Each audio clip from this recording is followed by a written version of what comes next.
Welcome to Lost Relation Chronicles. I glanced around the room at the tearful, sorrowful faces. I wasn't at all surprised by their grief. Troy had been an exceptional father, a successful businessman, a dedicated community supporter, and a loyal friend. As a husband, I couldn't have asked for anyone better. He fully embraced his role in the household, supporting my decision to be a stay-at-home mom and later my desire to dedicate time to church and volunteering. Troy had been a far more engaged father to our 3 children, Lila, Ethan, and Lisa, than most men, and it was evident in their successful lives since leaving the nest. Lila and Ethan had already moved out, and I was certain Lisa was on the verge of doing the same. I looked at my children, their faces filled with devastation, even Ethan, who was usually more composed. I was still in shock over the suddenness of Troy's passing, struggling to accept that the man I had loved completely for 32 years had left us. He had gone out for a round of golf on a bright, sunny Saturday morning and never returned. Grant, his lifelong friend and our family solicitor, had been the one to deliver the news. Troy had collapsed on the 4th tee, and although CPR had been performed, he had already passed away by the time the paramedics arrived. The official cause of death had yet to be released, but Grant believed Troy had died before hitting the ground. When Grant had tracked me down, I had my phone off, and by the time I arrived at the hospital, all 3 of our children were already there. That had only been 4 days ago, and we were all still in shock. Grant opened the folder in front of him, took a deep breath, and began to speak. "Thank you all for coming today to hear the will of the late David Brown, husband, father, and the best friend I ever had," Grant said, his voice cracking. Dark circles under his eyes revealed his own sorrow. His wife, Julie, who had been a friend of mine since she met Grant shortly after my wedding, was sitting in the office that day, clearly there to support him. I had seen her hug Grant before being led to the conference room, where our children were already seated. Grant continued, his tone becoming more professional as he composed himself. "I know this may seem unusual, but it was Troy's express wish to read the will before the funeral. However, I must point out that nothing can be finalized until the full probate period has passed." He began reading the will. I didn't need to pay much attention. Troy and I had always updated our wills together. The document started with specific instructions for who would receive certain items. Ethan, our only son, was to inherit Troy's medals from his service with the Army Corps of Engineers, his beloved sappers, as Troy called them. Lila, our eldest, was to receive his rock collection.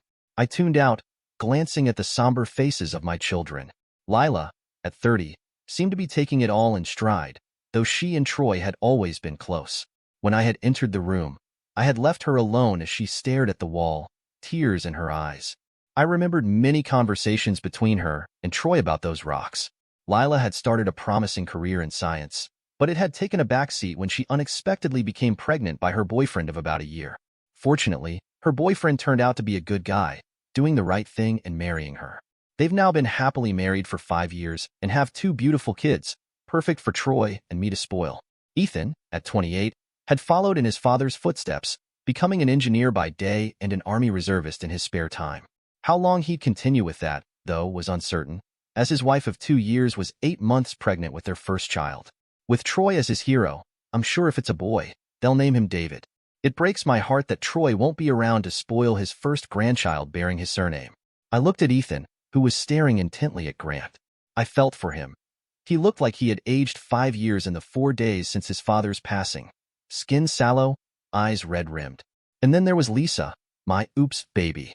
Troy and I had agreed 2 children were enough, but we hadn't taken the step to make sure it was permanent. Birth control pills had always messed with my hormones, so we relied on condoms, one of which must have failed, leading to Lisa's unexpected arrival 10 years after Ethan. Troy had gotten a vasectomy shortly after. Lisa had been helping Troy in his demolition business over the summer, still living at home but spending more time at her boyfriend's house. I knew it wouldn't be long before the house would be mine again. I began thinking about what I should do with the house. Either downsize from the 6-bedroom place or hire a housekeeper and gardener to help. As for the bank accounts and Troy's life insurance, I knew I'd be comfortable for the rest of my life. I half listened to Grant's voice as he went over the details of Troy's will, knowing it had been updated just 2 years ago. Troy had left his Mustang to Lisa and his old Jeep to Ethan, with the business to be turned over to a trust managed by the children, with each of them having equal voting rights. Ethan could manage the business if he chose, for a generous salary. That seemed fair. I knew nothing about business and wouldn't need the income. I tuned out again, my thoughts drifting as Grant continued with the business details. Fond memories of Troy and our life together were helping me cope with the shock of his loss. He had been remarkable, rising from the poor background he was born into and building assets from scratch, ensuring that we would want for nothing in our lives. Then, something caught my attention. Grant's words seemed off. "Sorry, what was that last part?" I asked. Grant, looking a bit annoyed, turned the page and began rereading the paragraph I had missed. "The house is to be sold, with all profits going into a trust to be administered by Grant Baker, to be used solely at his discretion for the education of my grandchildren, Lila Baker, Ethan Brown, and Lisa Brown. To this trust will be added the entire contents of my private bank accounts, with Grant Baker having my power of attorney to access those accounts. He is also authorized and directed to cancel all credit cards held in my name." My mind was spinning. This was nowhere near what I had expected. It was completely different from the will Troy and I had updated together just 2 years ago. Had Troy secretly changed his will without telling me? What was going on here? And what about the beneficiary nomination form we'd lodged with the insurance company? The entirety of my death benefit was to be paid to Ms. Margaret Williamson. Suddenly, I was on my feet, though I hadn't consciously decided to stand. My body was operating on autopilot. Bank accounts emptied, the house to be sold, the insurance payout going to my husband's personal assistant? I think I yelled something like, "What the hell?" A heavy silence filled the room, the tension palpable. I stared at Grant, whose disgusted expression made me recoil, avoiding his gaze. I turned to his right, locking eyes with his secretary, a woman I didn't recognize. She must have been new since I was last here. The contempt in her eyes was even more cutting than Grant's. I looked away from them both, and my gaze landed on my children. Lisa and Lila sat there, staring blankly at the table. Their postures mirrored each other.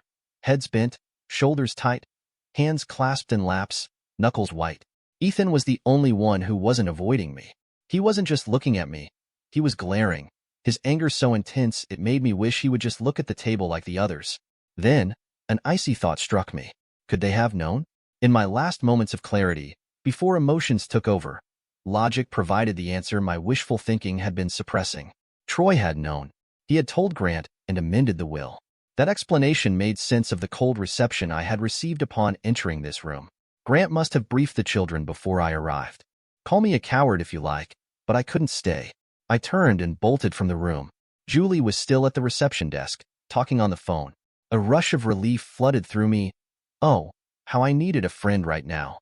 I walked around the desk toward her, just a couple of paces away when her words sliced through my mind, still overheated from the shock. "If you check your records, you'll see that his wife's cell phone was on a contract under his name. He is deceased now, but if you give me your fax number, I can send you the power of attorney my husband was given over all his affairs." I stood frozen, stunned, as she jotted down a number on her legal pad. She still hadn't acknowledged me, finishing her call and thanking the person on the other end before hanging up. She placed the phone down, stood, and positioned the chair between us.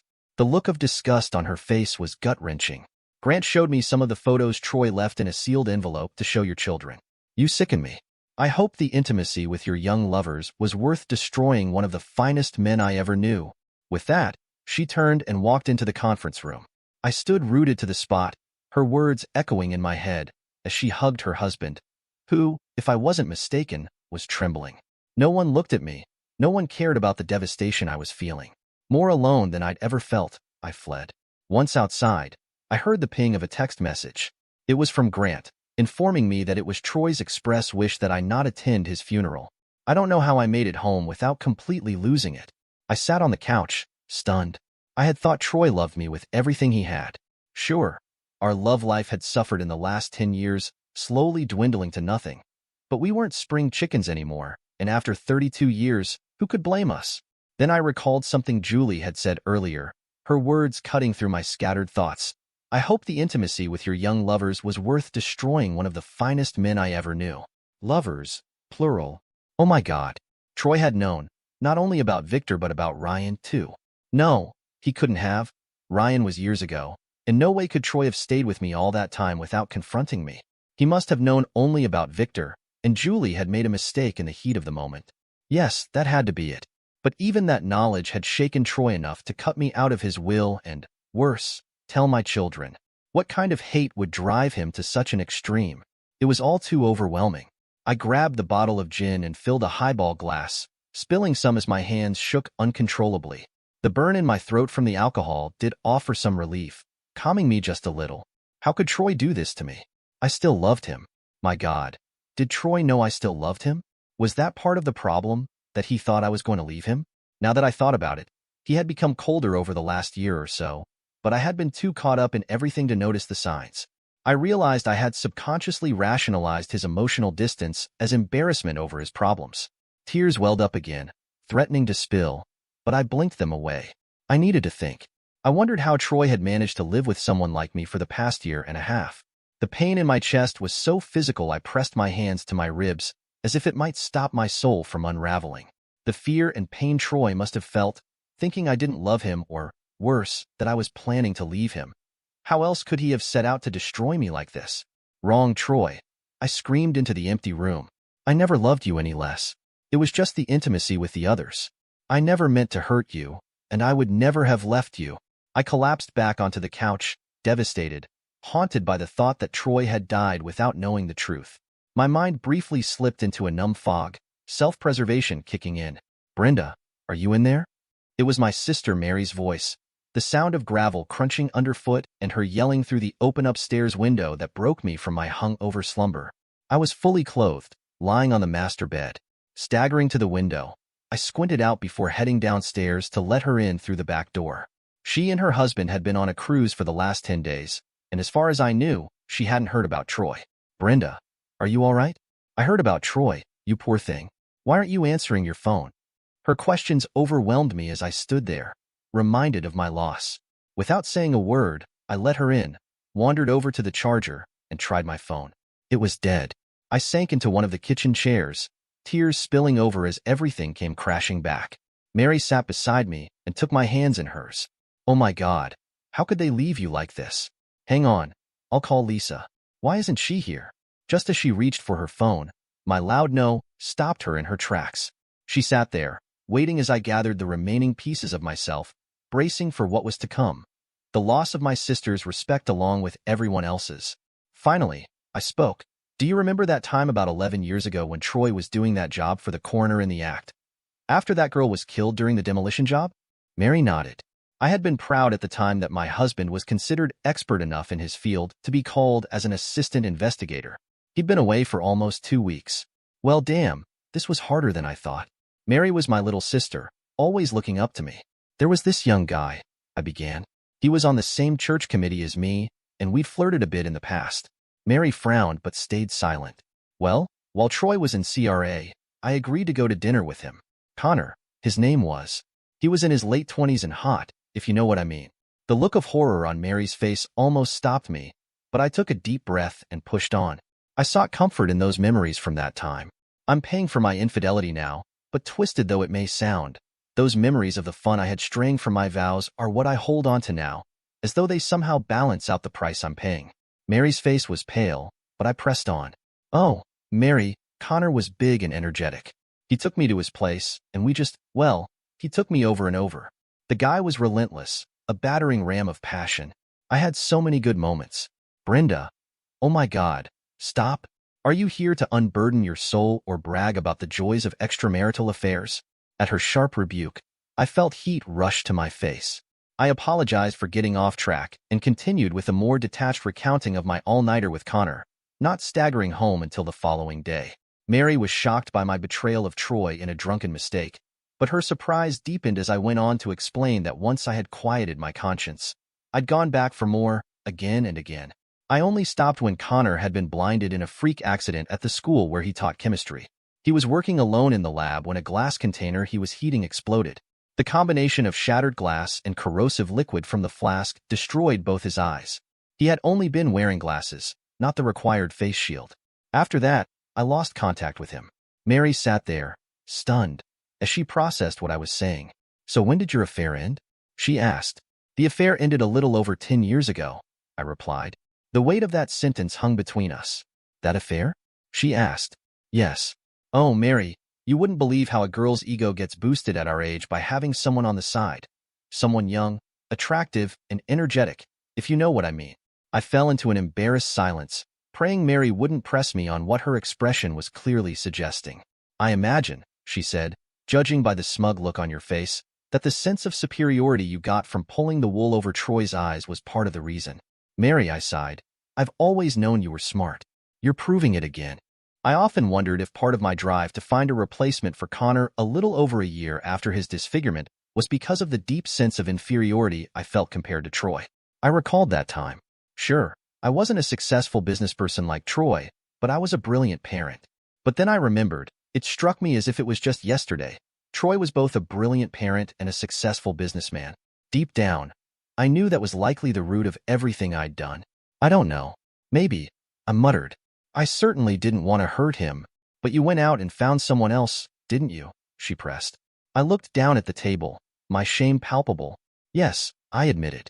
And this guy was young and fit, too, wasn't he? I didn't answer, but my silence said enough. Spill, she insisted. Well, Daniel wasn't entirely my fault, I began. Around this time, Troy started having issues in the performance department. I felt like I wasn't exciting him anymore, no matter what I did or how hard I tried. I was still in my prime, and that hurt. Cut the crappy self-justification, Brenda, Mary interrupted. Get to the part about going out and getting your ashes hauled by another super stud. It wasn't just about intimacy, I protested. Daniel was a nice guy. He was romantic, smart. We always had a great time. And you always ended up at his place while he satisfied your needs, right? Well, yes, I admitted. And how long did Daniel last? She asked. Until he tired of being seen out with someone old enough to be his mother? Until he wanted to settle down and have children with someone his own age? I felt the embarrassment crawl up my neck. No, I muttered. Daniel was killed after about 5 or 6 months. Killed? She asked, her voice a mix of disbelief and shock. I never really found out, I said. He invited me over for a barbecue. He was going to cook me one of the burgers he was famous for, then after some time in the bedroom, he intended to take me out to meet some of his friends at a football match. I did what I always did. I parked at the shopping center a couple of blocks away and walked to his place. But when I got there were firefighters everywhere, and his house was partially collapsed, fully on fire. I didn't know what to do. I went home. Daniel wasn't answering his phone, and the next day, I saw in the paper that the homeowner had been killed. I went back 2 days later and spoke to a neighbor. Apparently, everyone thought Daniel had been trying to light the barbecue when the gas bottle exploded. Oh, Mary, it was horrible, I said, my voice shaking. Yes, I can imagine. Having a friend killed must be traumatic, Mary replied. Yes, that too, I agreed. But it could have been me. If Daniel had waited until I arrived to fire up the barbecue, I could have been killed as well. And then, the investigators were still on the scene. The neighbor introduced me as someone Daniel knew, and they questioned me like it wasn't just a tragic accident.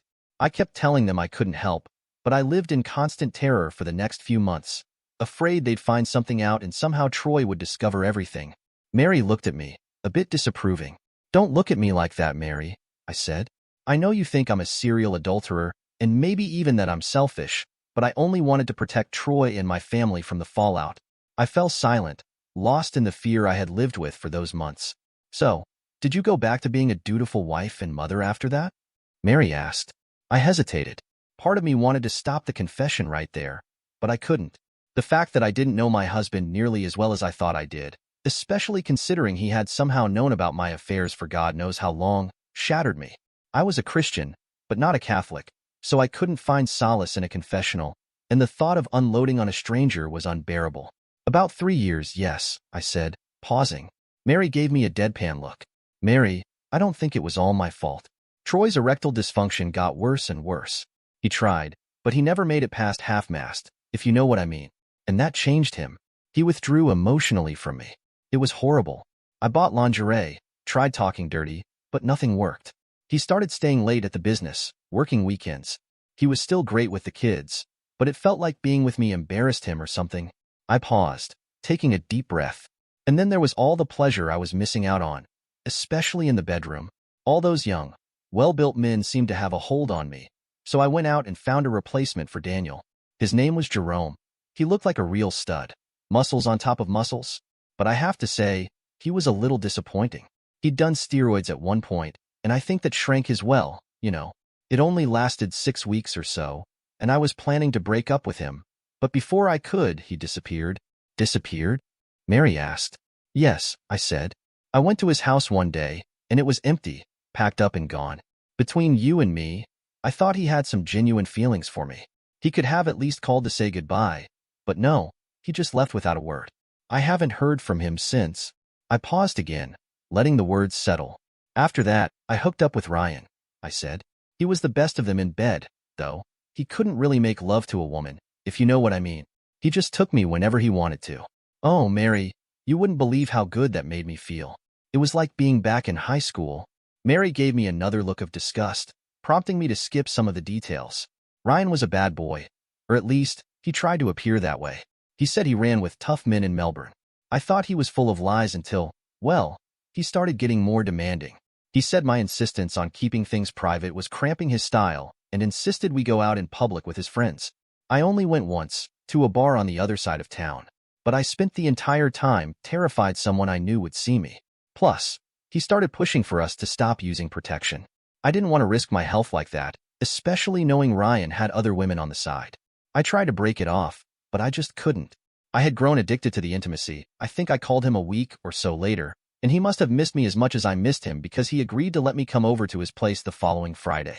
So, how long did good old Ryan keep rocking your world after that? Mary asked, her tone dripping with sarcasm. Let me guess.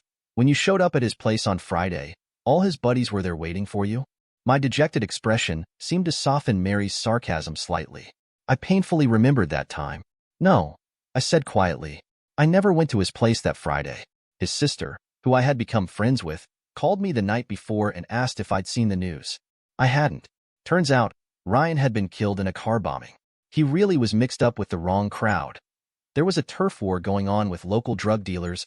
The news shook me to my core. It could have been me. Mary watched me, her eyes taking in the tears that had begun to fall. She didn't reach out to hug me, and I couldn't blame her. Even I wasn't sure if the tears were for my former lover or for the fear I still carried from that time, 4.5 years ago. Was he the last? Mary asked.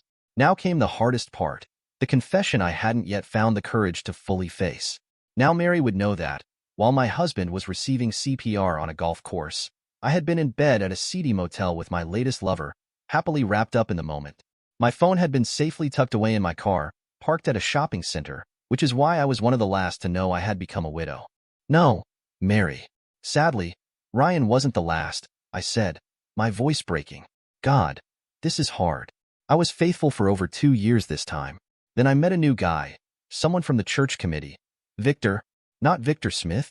Mary asked. I froze, realizing she knew him. The fact that she was familiar with him made this so much worse. Yes, Victor. He was married, with 2 little kids, I continued. I tried to break things off with him, but he started getting clingy. He said we were meant to be together, and that he would leave his wife for me. I was starting to worry he might tell Troy, just to break us up. I've been lying awake the past few nights, wondering if he called or emailed Troy. Someone told me that, just before Troy passed, he received a call. What if it was Victor? What if that's what triggered his heart attack? I gathered the courage to look at Mary's face. Her color had drained, and her mouth was moving, but no sound came out. Wait, you don't know, do you? I asked, confused. No, what? She whispered. Victor's dead. Mary, I said, my voice trembling. He died the day before Troy. Someone sent his wife a letter telling her about the affair, and she kicked him out. He went straight to the garden shed and set himself on fire with a can of petrol. I was stunned by the news. I had been so isolated in my grief after Troy's death, drinking heavily since the reading of the will, that I hadn't heard the local gossip. It seemed that no one wanted to burden me with the bad news. I glanced at Mary again. Her face had become even paler, tinged with green. He knew, she whispered, shaking her head. All along he knew. Who knew what? I asked, still confused. Mary looked at me impatiently, her frustration showing. Think about it, Brenda. Can't you see the pattern? What pattern? What are you talking about? I asked. She stared at me, her eyes full of understanding. He knew. Troy knew about all of them. All of your lovers. I shook my head, unable to speak. No, I wanted to scream, but the pain of realizing that Troy had known about all my affairs hit me like a ton of bricks. For every shake of my head, Mary nodded. Even in my distress, I was reminded of our childhood arguments. Those childish "no, I didn't. Yes, you did." Rants that would go on until one of our parents told us to be quiet. Yes, Brenda, He knew about every single one of them, Mary said. Think about it. Your first lover, Connor, blinded in the chem lab explosion. Who came next? Daniel, she added, her voice cold. That's right, she continued. Daniel died when a gas bottle exploded the day you were going to the football match with him. Then Jerome disappeared without a trace. Ryan, soon after you, and he started going public. Kaboom. Dead in a car bombing. And Victor, well, he was probably about to expose your affair. But no, kaboom again. He's dead. Don't you see? You can't be that blind. I remained silent, unable to speak, as the symmetry of what Mary was saying sank in. It all made such ugly, horrifying sense. If I'm right, and I'm sure I am, Brenda, Troy knew about your affairs from the very beginning. He'd either faked his problems in the bedroom to avoid sleeping with your cheating self, or he really did have trouble with it. But he kept an eye on you and your lovers, and when there was a chance your affairs would be exposed, he took action. I shook my head, trying to reject the awful truth. But he would have confronted me, I said weakly, still clinging to some delusion. Confront you? And risk breaking up his family? You know better than anyone that family was the most important thing to him. No, he would have waited until Lisa was out of the house before making a move like that. The pieces of the puzzle fit so perfectly that I knew, deep down, they were the truth, no matter how unpalatable. The man I had believed loved me completely had been setting up to ambush me the entire time, waiting for our nest to empty. It was the most devastating realization I'd ever had. I barely noticed Mary standing, but when she spoke from behind me, her words startled me. I'm going now, Brenda, she said, her voice colder than I'd ever heard it. I know you need me, but honestly, you disgust me. I never would have believed this about you if I hadn't heard it from your own mouth. Besides, I have to cook Pete's dinner. With those condemning words, she left. I have no memory of what happened next, only that I was jolted awake later, finding it dark outside. The quiet noises from the bathroom pulled me toward it. I entered, and there she was, holding a clear plastic bag with Troy's hairbrush inside. What the hell? I whispered. Honey, you scared me. Why do you want that? She glared at me with a venomous expression, and I took a step back, confused and hurt by her look. What? I asked, trying to understand. When I was about 8, Dad took a DNA swab from me, Lisa said, her voice sharp. He said it was to check for genetic weaknesses. I believed him at the time, but today it hit me. He probably wanted to check that I was really his biological daughter. Her words hit me like a punch. The implications of what she was saying were like a slap to my face. Connor had been my first lover, long after I'd married Troy. But Troy hadn't known that. By the time I had processed what Lisa had said, it was too late. A glance out the window showed Lisa lugging 2 suitcases down the front path. I rushed outside just in time to see, and hear, my husband's old Mustang pull out and drive away. I had never felt so utterly alone in my life. I tried to use logic to delay the crushing emotions that were threatening to break me down. I replayed everything Mary had said, desperate to hold onto the hope that Troy couldn't have known for all those years. The only evidence supporting my wish was my belief that he was too honest and open to hide his knowledge from me. The Troy I thought I knew couldn't have faked that much love. A nagging memory surfaced, just the day before the reading of the will. I had been going through Troy's closet, searching for a suit for the funeral home, but I thought he had more clothes than this.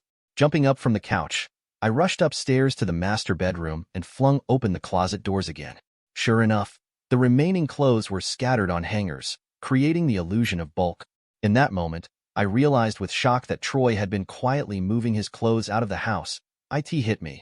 When Lisa finally left, Troy would have been right behind her. The burning question that seared my soul was, how long had he known? Mary's words replayed in my mind, fitting together into a disturbing, undeniable pattern. The answer was clear. 11 years. With dreadful certainty, I now understood. Troy's sexual problems hadn't been physical. Somehow, he had discovered my affair with Connor and no longer wanted to be intimate with me. It was horrible to think about. Troy had been 49 at the time. To give up intimacy at that age, just because his wife wasn't strong enough to resist the temptation of unemotional encounters with a younger man. It seemed too much to bear. But then, I realized, 11 years, he had stayed with me, endured our life together, because of those 3 innocent lives we had brought into the world. He had made a mistake marrying me, but his children were his responsibility. Leaving would have jeopardized their emotional well-being, and that was something Troy could never do. At the time I met Connor, Lila was 19, Ethan was 17, and Lisa was just 7. A cold shiver ran through me as I thought of it. Troy had intended to stay until the nest was empty, until he could walk away without causing harm to the children. But now, where were his clothes? The shame and frustration overwhelmed me. Yes, frustration.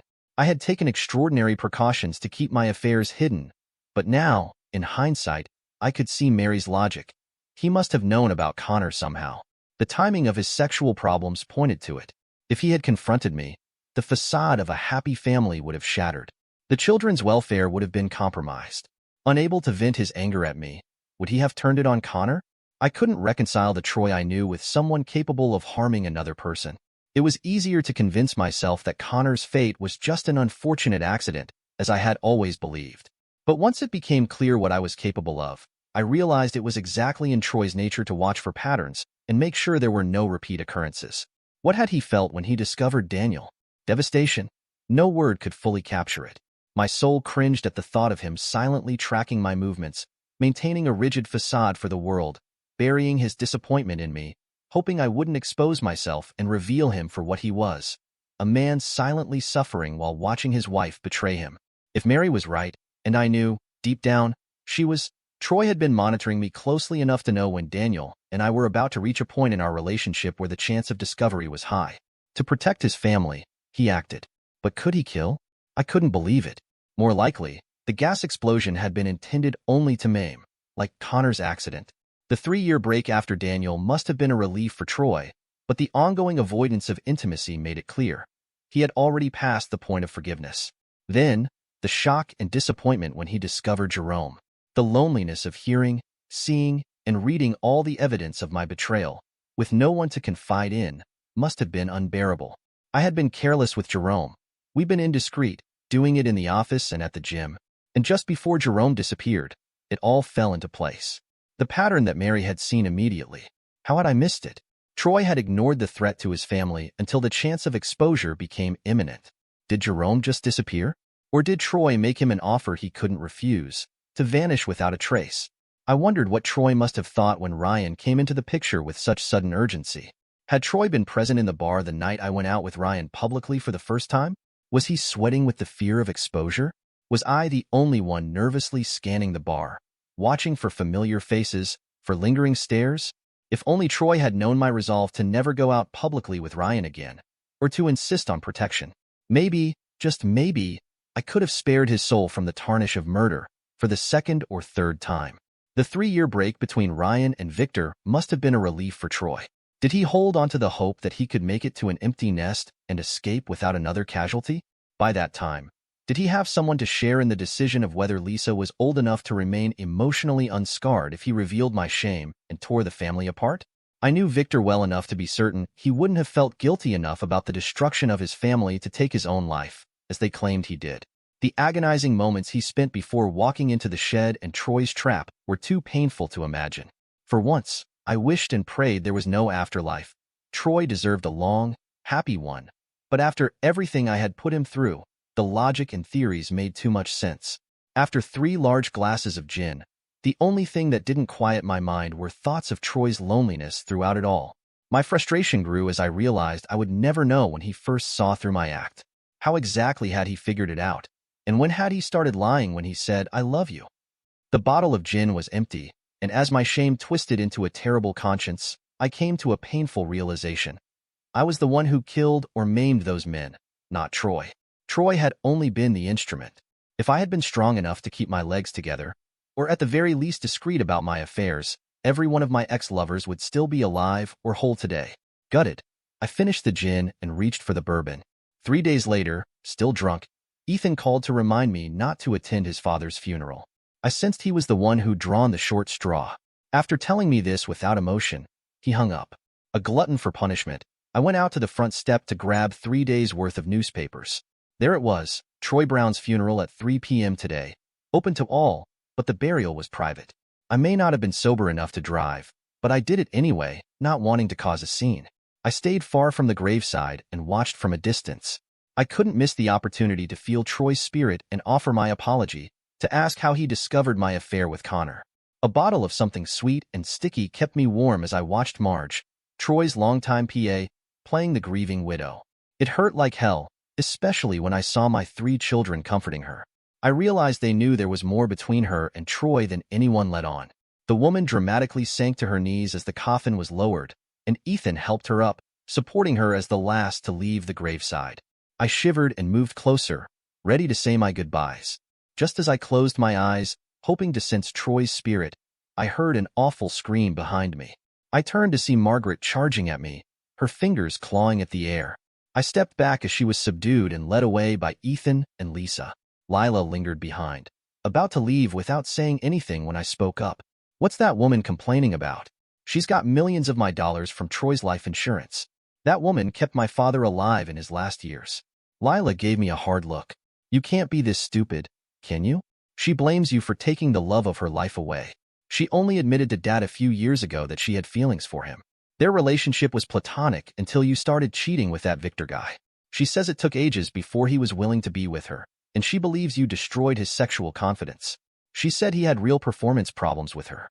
She only found out after he died that he had bought black market Viagra, and she's convinced that caused his heart attack." With that, Lila turned and quickly caught up with the rest of the family. I thought about chasing after her, about telling her what I suspected about her father not being the saint she thought he was, but I couldn't bring myself to do it. Everything Troy became was a result of my actions. I couldn't ruin his children's memories of him. It was all my fault. Much later, I couldn't stop thinking about Lila's revelations. Viagra. I recalled some of the things I'd done with my various lovers and imagined Troy watching them on video. The memories of what I did with Victor to keep him interested in my aging body played like a movie in my mind. Without a doubt, these actions would have completely shattered any husband's sexual confidence. This just kept getting worse. Not only had I destroyed Troy's confidence in me and forced him to live a lie for 11 years, but I had essentially denied him a love life for all those years. Now, to learn that I had left him with real performance issues that contributed to his death, it was almost too much to bear. Damn it, my bottle was empty, and I needed to get drunk again. The next 2 weeks were a blur. I used up all the cash stashed around the house to buy alcohol, and ate mostly tinned food when I bothered to check the pantry. When I checked the mail, it was filled with final demands from various utility companies. One day, a bailiff knocked on the door to serve me with an eviction notice. I left a message with Grant, begging him to let me stay, but he never returned my call, and the process kept moving forward. Calls to my children went unanswered. Was I really such a bad mother that they had abandoned me over a private matter between myself and their father? Then I remembered the enormity of my crime and the harm it had done to a good man. I realized I'd be lucky if my children ever spoke to me again. I was hungover the morning of the eviction when a smug man in a cheap suit told me I had a limited amount of time to pack. Finally, I was escorted to the front step and told a taxi had been ordered to take me anywhere within an hour's drive. I stood there for a while in a daze until Grant approached and handed me an envelope, making it clear that he didn't agree with its contents. I ripped it open, and out fell a legal document and a typed page. The page stated that Troy had left provisions for me, a small 1-bedroom unit and a modest allowance to ensure I wouldn't starve. Oh, Troy, a good man to the very end. I looked at the legal document, which was a title deed, and then threw the papers down, searching the envelope for some kind of letter. Something from Troy where he could express his anger over my betrayal, something revealing how he found out about my affair with Connor, something where he might forgive me for everything. But the envelope was empty. Just then, the taxi arrived and honked. I picked up the discarded documents and looked at them again, finally understanding what they meant. The absence of a letter spoke volumes. Troy couldn't be bothered to write to me. I had been discarded. I was irrelevant. I was just a detail. I didn't even think he made provisions for me out of any sense of duty or responsibility. I think he just wanted to ensure my survival, so I could suffer longer, to experience what it felt like to lose everything of value and be left with the choice of either giving up or trying to rebuild a life. He wanted me to reflect on how I had wrecked our marriage and destroyed the best man I'd ever known. Years have passed since that day, and now, I find myself in a place I never thought I'd end up, a dilapidated trailer park on the outskirts of town. The once pristine dreams I had of a better life are long gone, replaced by the stench of stale regret and the constant hum of the neighbor's broken-down car. I can still feel the weight of Troy's absence, like a permanent scar etched into my soul, but it's become something I don't dwell on anymore. There's no more space for that kind of grief in this pitiful existence. I turned to selling myself, when the bills piled up too high and the hunger gnawed too loudly. At first, it was just to pay for alcohol. The thought of getting through the day without it was unbearable, but it didn't take long before the desperation crept in, and the money wasn't enough. A cheap motel room here, a back alley there. It was all the same. Faces I couldn't remember, lives I couldn't care to understand. I was a shell, a body for rent, and in the end, that's all I became. I knew, deep down, that the choices I made would catch up to me, but I didn't care. How could I?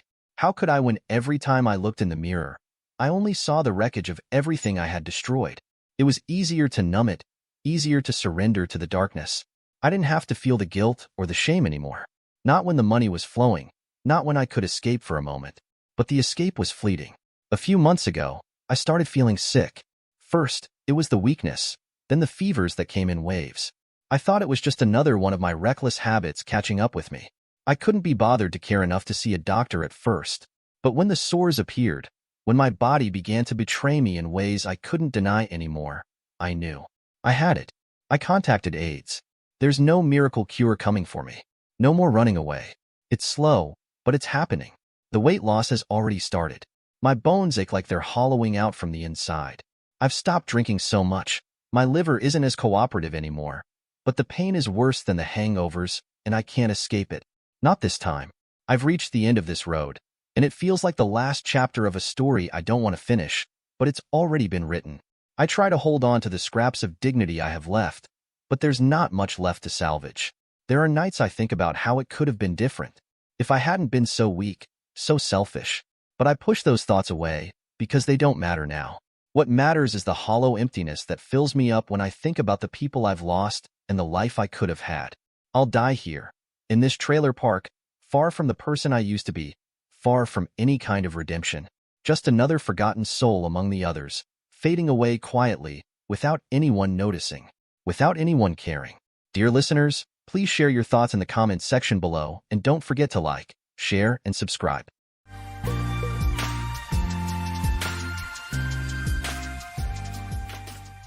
My wife Audrey has been incredible to me. She's tall, slender, with brown blonde hair, and a perfect figure.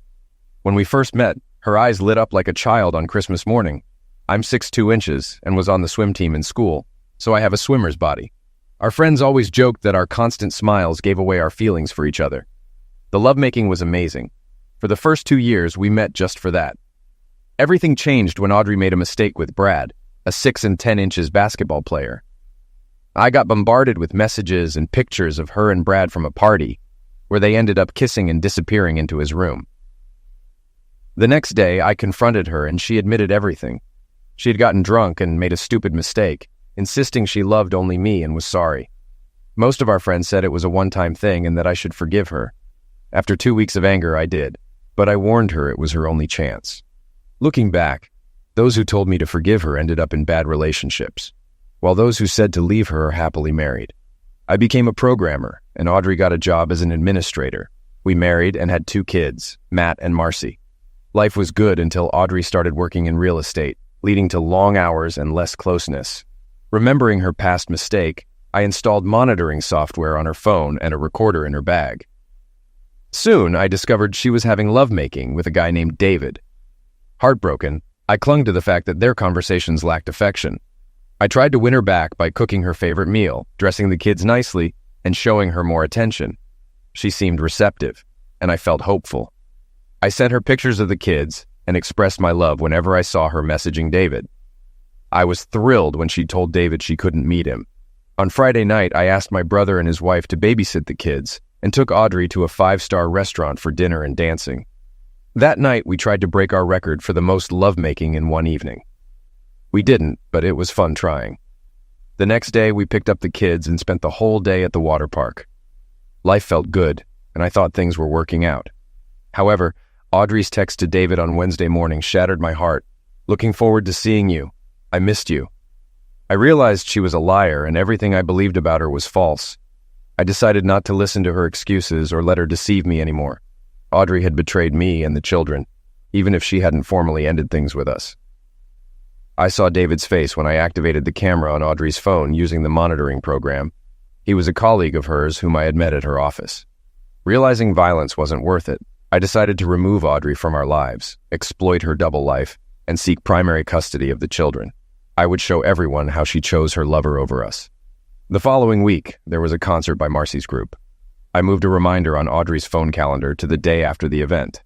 When I confirmed she was at her lover's apartment during the concert, I left her a message and pretended she had missed it.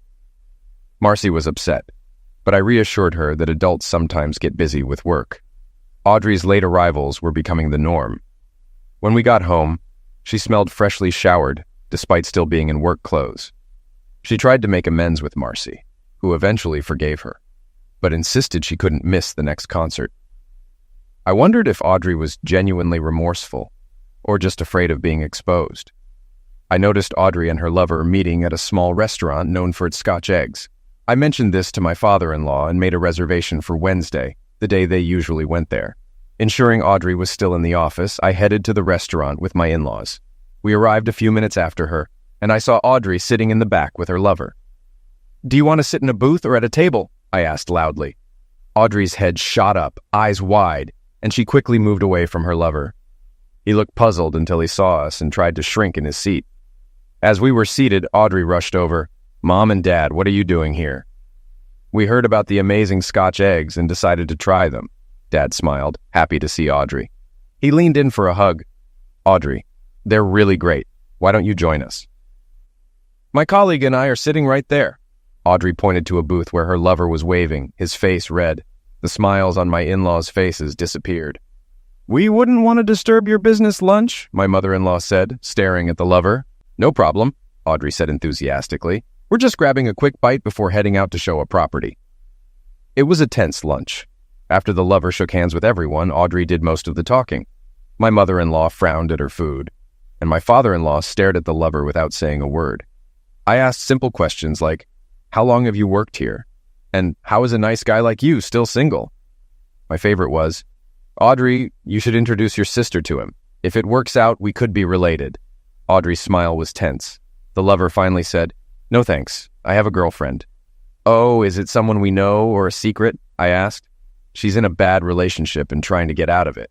"I don't feel comfortable telling you who it is," he said with a grin. The smirk vanished when he realized everyone was staring at him, especially Audrey. When the food arrived, my in-laws ate quickly. I only took a few bites of my Scotch egg. Audrey noticed and asked, "Is the Scotch egg delicious?" "I've lost my appetite," I replied, staring at her. Audrey's mother waved to the waiter and gave him a $100 bill to pay for everyone. She jumped up, saying she needed to go to the restroom. The waiter returned, and Audrey's father took the change, stared at the lover like he was something smelly, and went to the restroom. Without saying a word, I said to Audrey and her lover, "Sorry to interrupt your business lunch. I'm sure you have plans to discuss and people to deceive." I got up to leave the restaurant. Audrey chased me to my car. "It was nice to see you at lunch. We'll discuss this at home. Your parents will be here in a second." By then, I saw Audrey's parents almost running to the front door, not looking at the lover. Audrey, seeing where I was looking, lowered her gaze and said, "It's probably better this way." My parents came out, hugged Audrey briefly, and got into my car. I walked away from Audrey without saying a word. Neither of us spoke the whole way home. When I dropped my in-laws off, I said goodbye. As usual, Mom hugged me tightly and told me she loved me like the son she never had. Dad hugged me and told me to bring the kids. He missed us all. It saddened me to realize that Audrey was worth lying to her parents. Audrey's parents had already disowned Karen, their younger daughter, due to her infidelity. They immediately interrupted Audrey whenever she mentioned Karen. One Sunday, Karen tried to sneak into her son-in-law's church during a sermon. Her father interrupted the pastor to apologize for having to leave and walked out without acknowledging Karen. Audrey returned home that evening with a story about how a dinner meeting with her lover secured a big deal for both of them. "It's inappropriate to go to dinner alone with an unmarried man. I don't want you near him anymore, and I definitely don't want you to go out to dinner with him again," I told her. "Honey, I'm sorry. If it bothers you, I won't go to lunch with him anymore. Don't worry about him. We made a great deal," Audrey said. I told Audrey I would sleep in the guest room until she properly apologized to me and her parents. "Remember when your sister got caught cheating?" Audrey was clearly alarmed. "You're making a mountain out of a molehill," she said. On the plus side, I now had an excuse not to have lovemaking with her. Then I installed a switch in her car and her lover's car while they were at his apartment. I also sabotaged the transmission sensor to keep mechanics guessing. One day, while I was at Matt's football game, Audrey decided to spend time with her lover. I remotely turned off Audrey's car. "Knock, knock," her lover said. "What happened? Came back so quickly?" she asked. "My car won't start. Let's wait 15 minutes, he replied. "The battery is charged, the headlights work, but it just won't start," she said. "Do you want me to give you a ride home?" he asked. "No, you idiot. If my husband sees you dropping me off, it will be a big problem," Audrey said. "Call a tow truck. I need to pick up Marcy for her band competition." "Why not let her husband drive her?" he asked. "He's with Matt at his football game. You can take my car," she replied. "Debacle at the restaurant?" he asked. "Oh, yes. Okay, take me to the rental car and I'll call a tow truck for my car," she said. "Meet the tow truck driver and pay him $50 to give the address of our business where the car was found." Audrey's phone rang. "Damn, hello? Have you picked up Marcy yet?" "I'm having car trouble. I think it's the battery," she said. "Do you want me to come to your office and help?" I asked. "No, I already called a tow truck and will rent a car nearby so Marcy won't be late," she replied. "Okay, call if you need help," I said, and hung up. Audrey's lover dropped her at the rental car place, but she was late picking up Marcy. Luckily, Marcy called me and I asked a friend to take Matt home. I picked up Marcy for her competition just in time. When Marcy and I got home, Matt was already in his room and Audrey was waiting, still in work clothes but smelling like she just showered. "Marcy, I'm so sorry I had car trouble and couldn't pick you up. I rented a car, but by then Daddy had already picked you up," Audrey said. "It's okay, Mom. I just made it to the competition thanks to Dad. This is the second time you've missed my performances. I hope the work is worth it," Marcy said before going to her room. I confronted Audrey. "I called your work after lunch and they said you left. You had over 2 hours to pick up Marcy. What happened?" Audrey froze for a few seconds and then said, "I was doing some things and thought I had enough time. I didn't expect the car to break down." "What business were you doing? You never mentioned it," I asked. "Just some things that needed to be done," she replied. "Well, I hope those things were more important than your daughter's love because you're on thin ice," I said, then went to sleep in the guest room. It was clear Audrey didn't care about missing our kids' activities. She prioritized her lover over us. The mechanics couldn't find any problems with Audrey's car. Marcy started pushing Audrey's buttons. "Mom, you said you were taking me and my friends to the mall this Saturday. Can you tell me now if you don't want to drive us? We don't want to be stuck there if your car breaks down again." Matt heard this and laughed. "Nice joke, Marcy." The kids felt unappreciated by their mother. Audrey complained to me, asking me to talk to the children about respecting her. "I'll think about it while I wait for your apology in the guest room," I said. She blamed my isolation on my stubbornness. On Saturday, I took Marcy and her friends to the mall. Audrey said she had work to do. Her car was parked at a house for sale. Who was with her when we got home? Marcy thanked me loudly in front of her mother, emphasizing her appreciation. She then called her friend and ignored Audrey's questions.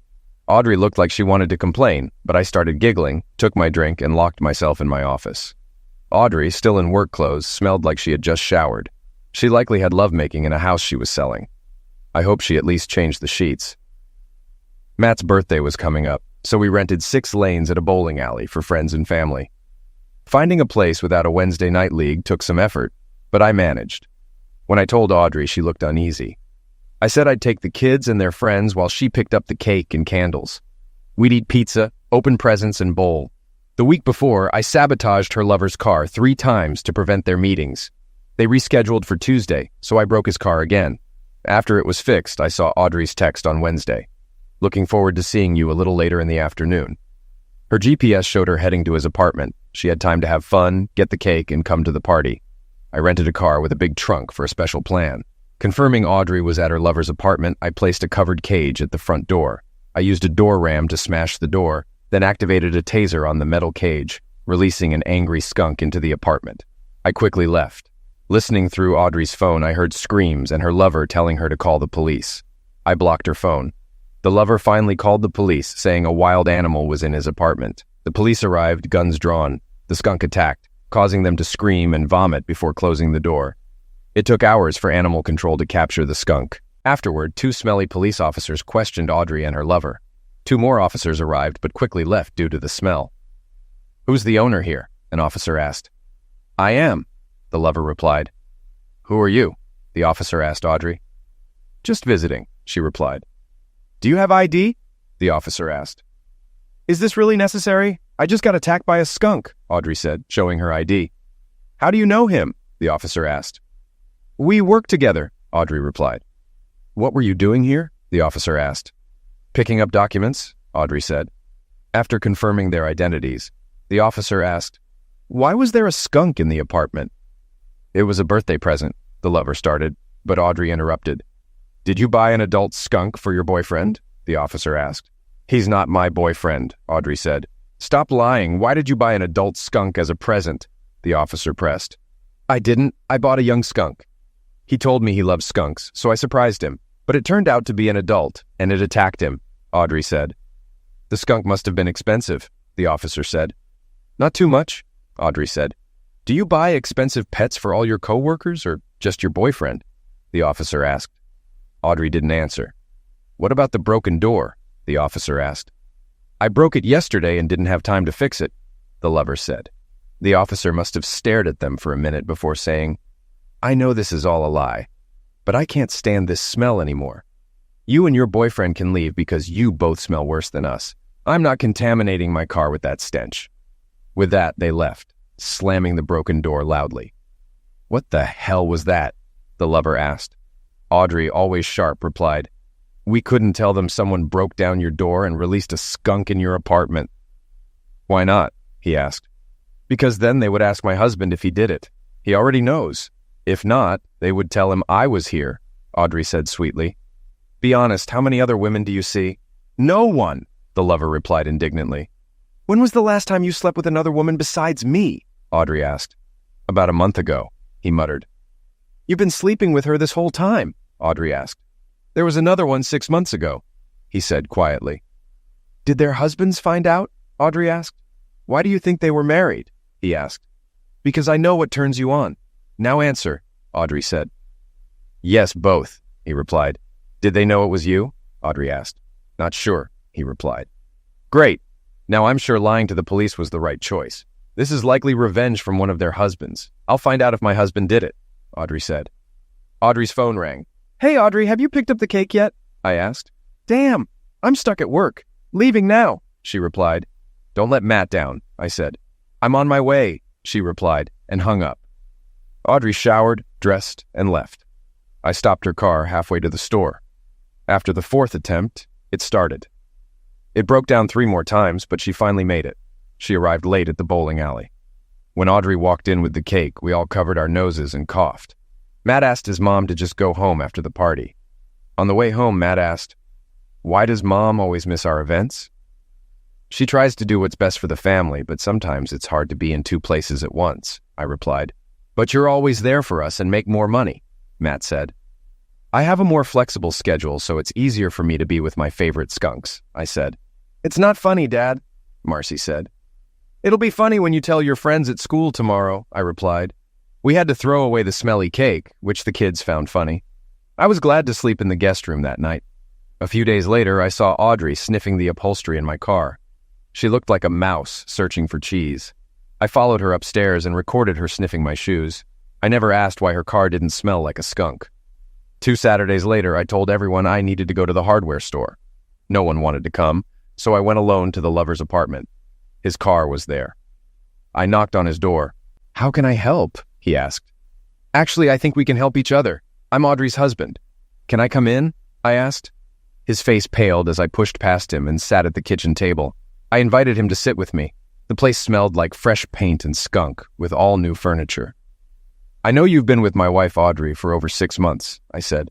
Hey man, we're just friends, he replied. Would it help if I showed you photos and videos of your get-togethers? I asked. I don't know what you're talking about, he replied. No nonsense. I know you're sleeping with my wife and I have proof. I don't care about you. I care about what my wife does. So instead of hiring a detective to get dirt on her, I offer to pay you for it, I said. You want me to make a video of me having lovemaking with your wife? That'll cost $2,000, he said. He stared at me for a minute, considering the offer. $2,000 for a video of me with your wife? Are you serious? He asked. Yes, I'm serious. $2,000 for a video showing her face and body during lovemaking. I also need written consent from you that you took the video and allowed me to use it, I replied. If you have so much evidence, why do you need a video? He asked. I need more leverage for the divorce, I said. That would be really cruel, he said. Like how she betrays me and her children? I asked. He paused, then whispered, yes, like that.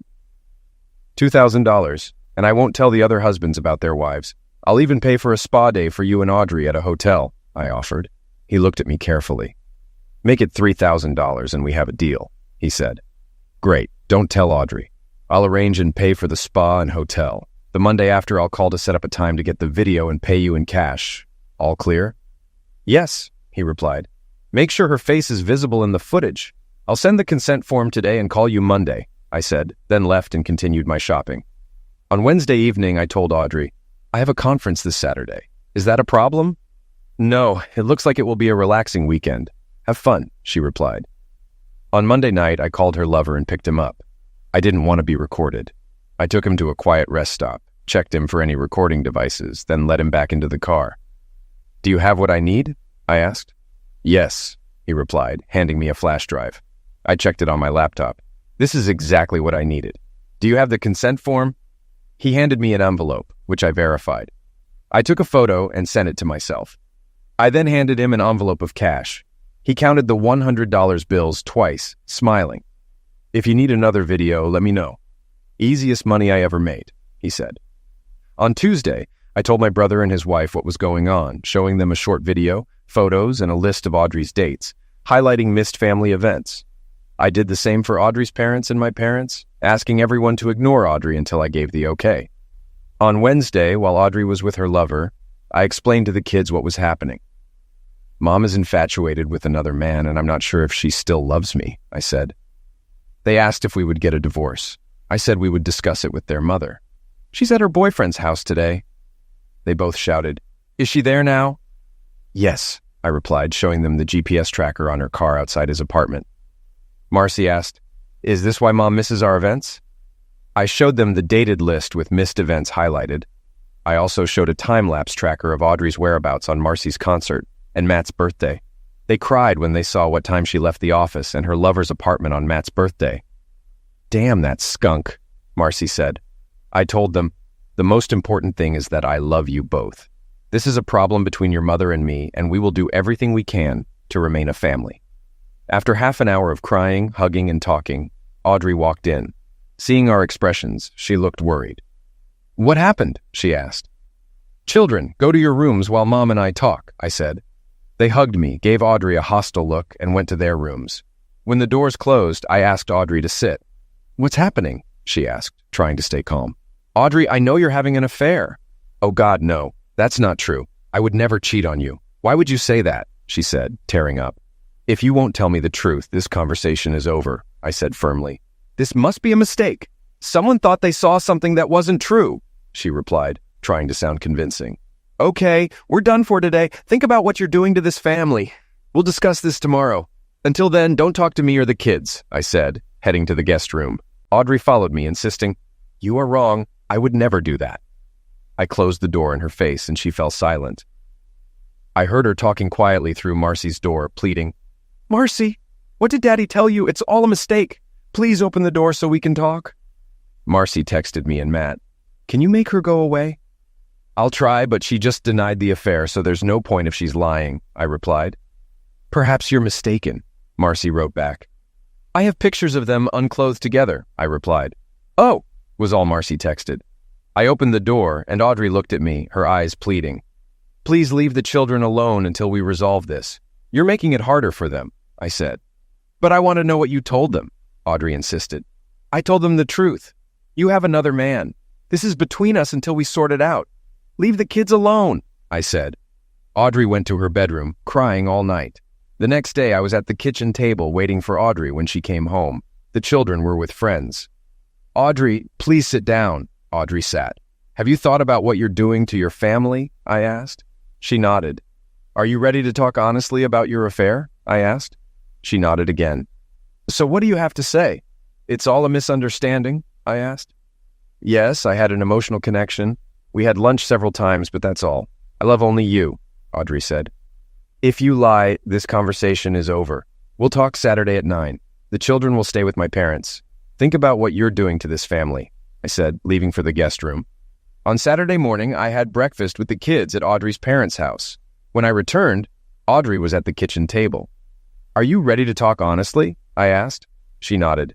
Did you tell my parents? I asked. Yes. Have you told your parents, your brother and his wife? I asked. Yes. How could you do this to me? Audrey asked, her voice quivering. You lied to me, the children, and our parents. You kissed him a couple of times? That's all? Now you've turned our parents and children against me, Audrey said. Since you still refuse to be honest, this conversation is over. The children will stay with their grandparents. I'll live in the guest room and work from home. We'll talk on Tuesday after work.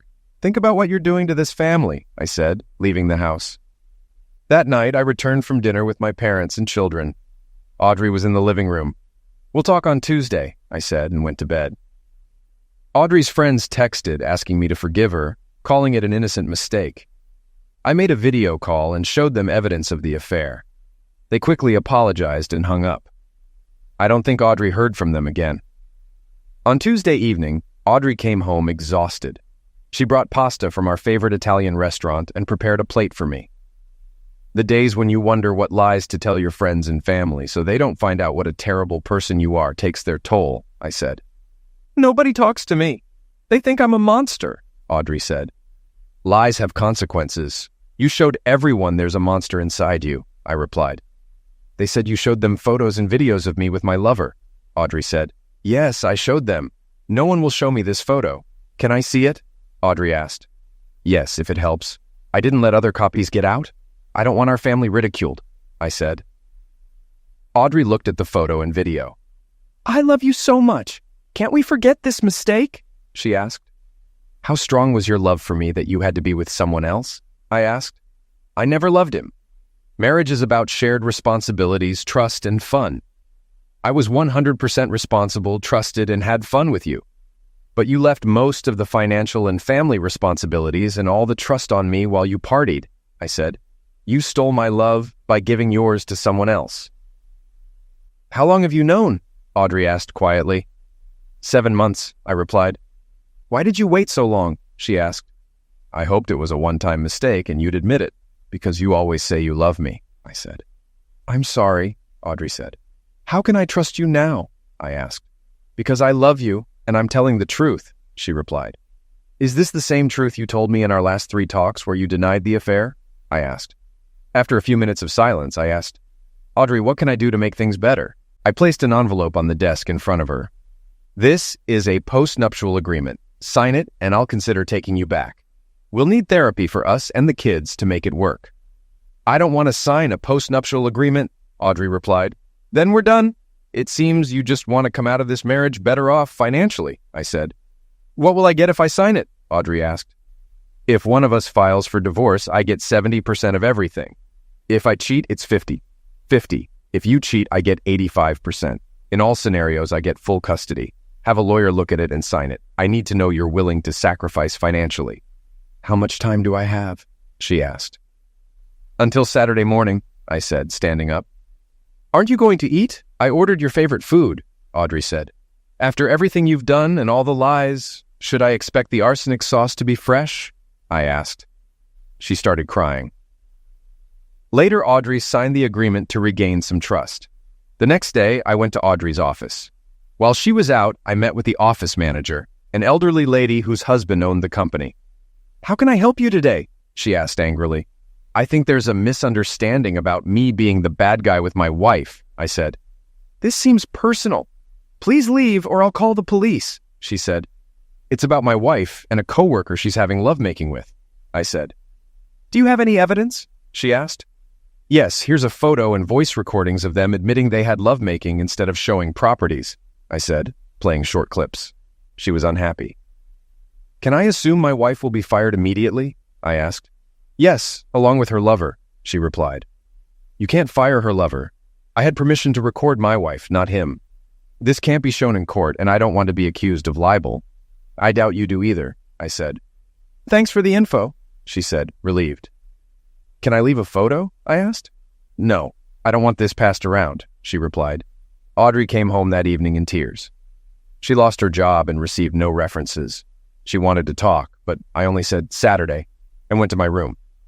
On Saturday morning, Audrey was at the kitchen table. "You should have quit immediately to avoid contact with your lover. Since your moral compass is broken, we should have discussed this first," I said. "Sorry, we no longer discuss decisions that negatively impact our marriage or children. By the way, have you signed the post-nuptial agreement?" I asked. "Yes," she said, handing me the envelope. I checked it, sent an electronic copy to my lawyer, and put the physical copy in a safe. Then I announced the new house rules. "Good behavior from you, and we'll start counseling. I'll tell the family we're trying to fix our marriage." I knew it wouldn't last. I didn't even schedule counseling. Audrey was the perfect housewife, but she installed a hidden camera in my office. I watched her do it on my laptop in my car. On Saturday morning, I came to the kitchen where Audrey was drinking coffee, looking smug. We exchanged pleasantries. I took my coffee and sat opposite her. "Where are the children?" I asked. "I took them to my parents," she replied. "Why?" I asked. "We haven't had lovemaking in a month, and I hope to change your mind this morning," she said. "Actually, it's been 8 months," I replied. "8 months? That can't be right," Audrey insisted. "It is. Maybe you've lost track because of your cheating, but I'm sure," I said. "Well, we could change that," she said, smiling and starting to get up. "Audrey, I can't forget what you did or erase those images. It won't happen," I said, motioning for her to sit down. "Fine, be stubborn. I did everything you asked, and you still treat me like a leper. I want more respect," Audrey said. "Is this how you want to handle it?" I asked. "Yes. I deleted all your copies of the videos.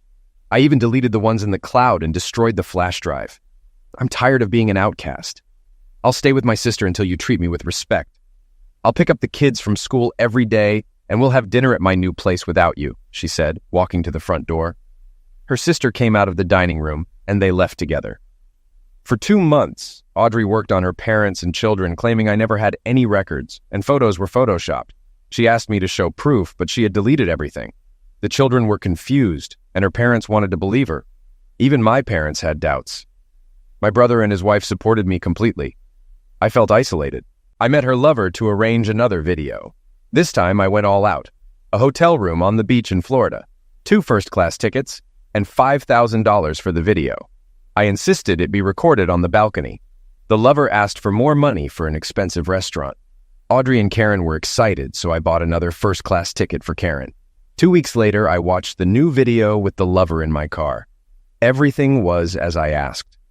I encrypted the video, uploaded it to the cloud, and encrypted the flash drive. The lover asked for his money, but I had questions. "Did you approach my wife first?" I asked. "Not really. It just happened," he replied. "Who mentioned the lovemaking first?" I asked. "She did," he replied. As we drove back, I asked, "How many women have you seduced in town?" "7," he replied, listing them. All were married. I turned off the recorder in my pocket. "Want to see something crazy?" I asked, accelerating to 70 miles per hour. "Hey man, what are you doing?" he said. "Sorry, this is the crazy part," I said, steering into the trees and braking sharply. We hit a tree at less than 40 miles per hour. Both of us were hurt, but alive. I called the police to report the accident. They confiscated my laptop and flash drive as evidence. After being examined at the hospital, I went home and was sick for a week. Audrey found out about my accident when she learned of her lover's end of life. She called, trying to get information, but I acted clueless. The next day, the police questioned me about the connection between the deceased and my wife. I admitted knowing about the affair and explained that I gave him money to stay away from her, but he demanded more, leading to the accident. "So you think I deliberately crashed the car to eliminate him?" I asked. The police left soon after. I had the opportunity and motive, but who risked their life to eliminate someone by crashing a car into a tree? A few days later, Audrey called, wanting to discuss our marriage on neutral ground, with her sister present for safety. "The house is out. I don't want this conversation recorded. Let's meet at a hotel," Audrey said. I agreed, but insisted on choosing the room number. She argued about safety, but I didn't want the conversation recorded either. We agreed to meet at a hotel. On Saturday, I followed Audrey and Karen to a hotel. The receptionist offered us room 216, but I requested a higher room overlooking the front. Audrey and Karen were clearly disappointed. They'd probably have to pay again to retrieve their recording equipment from room 216. In the elevator, Karen flirted with me, pressing against my side. I told her the discussion was between me and Audrey. Karen, who usually stayed away from me on Audrey's insistence, seemed different now. The hotel room was standard with an office desk, chair, chest of drawers, and a queen-size bed. "What now?" Audrey asked. "Take off your clothes, completely unclothed." "I don't trust you, and you don't trust me," I said. Audrey looked at Karen. "That's my sister. I don't want you to see her unclothed." "Come on, she doesn't have anything most people in this town haven't seen," I said. Karen stuck her tongue out at me, revealing a piercing. "Okay," Audrey agreed too easily. "Get completely unclothed." It worked. I knew her goal. I came prepared. Audrey and Karen began undressing. I quickly undressed and folded my clothes on the desk, placing a pen behind them. The pen matched the hotel pen exactly, but had a hidden camera. When Audrey suggested the hotel, I visited every hotel and motel to get a free pen. I hollowed out a pen to fit the camera, making it heavier than a normal pen. I placed my clothes in the bathroom, keeping an eye on Audrey and Karen undressing.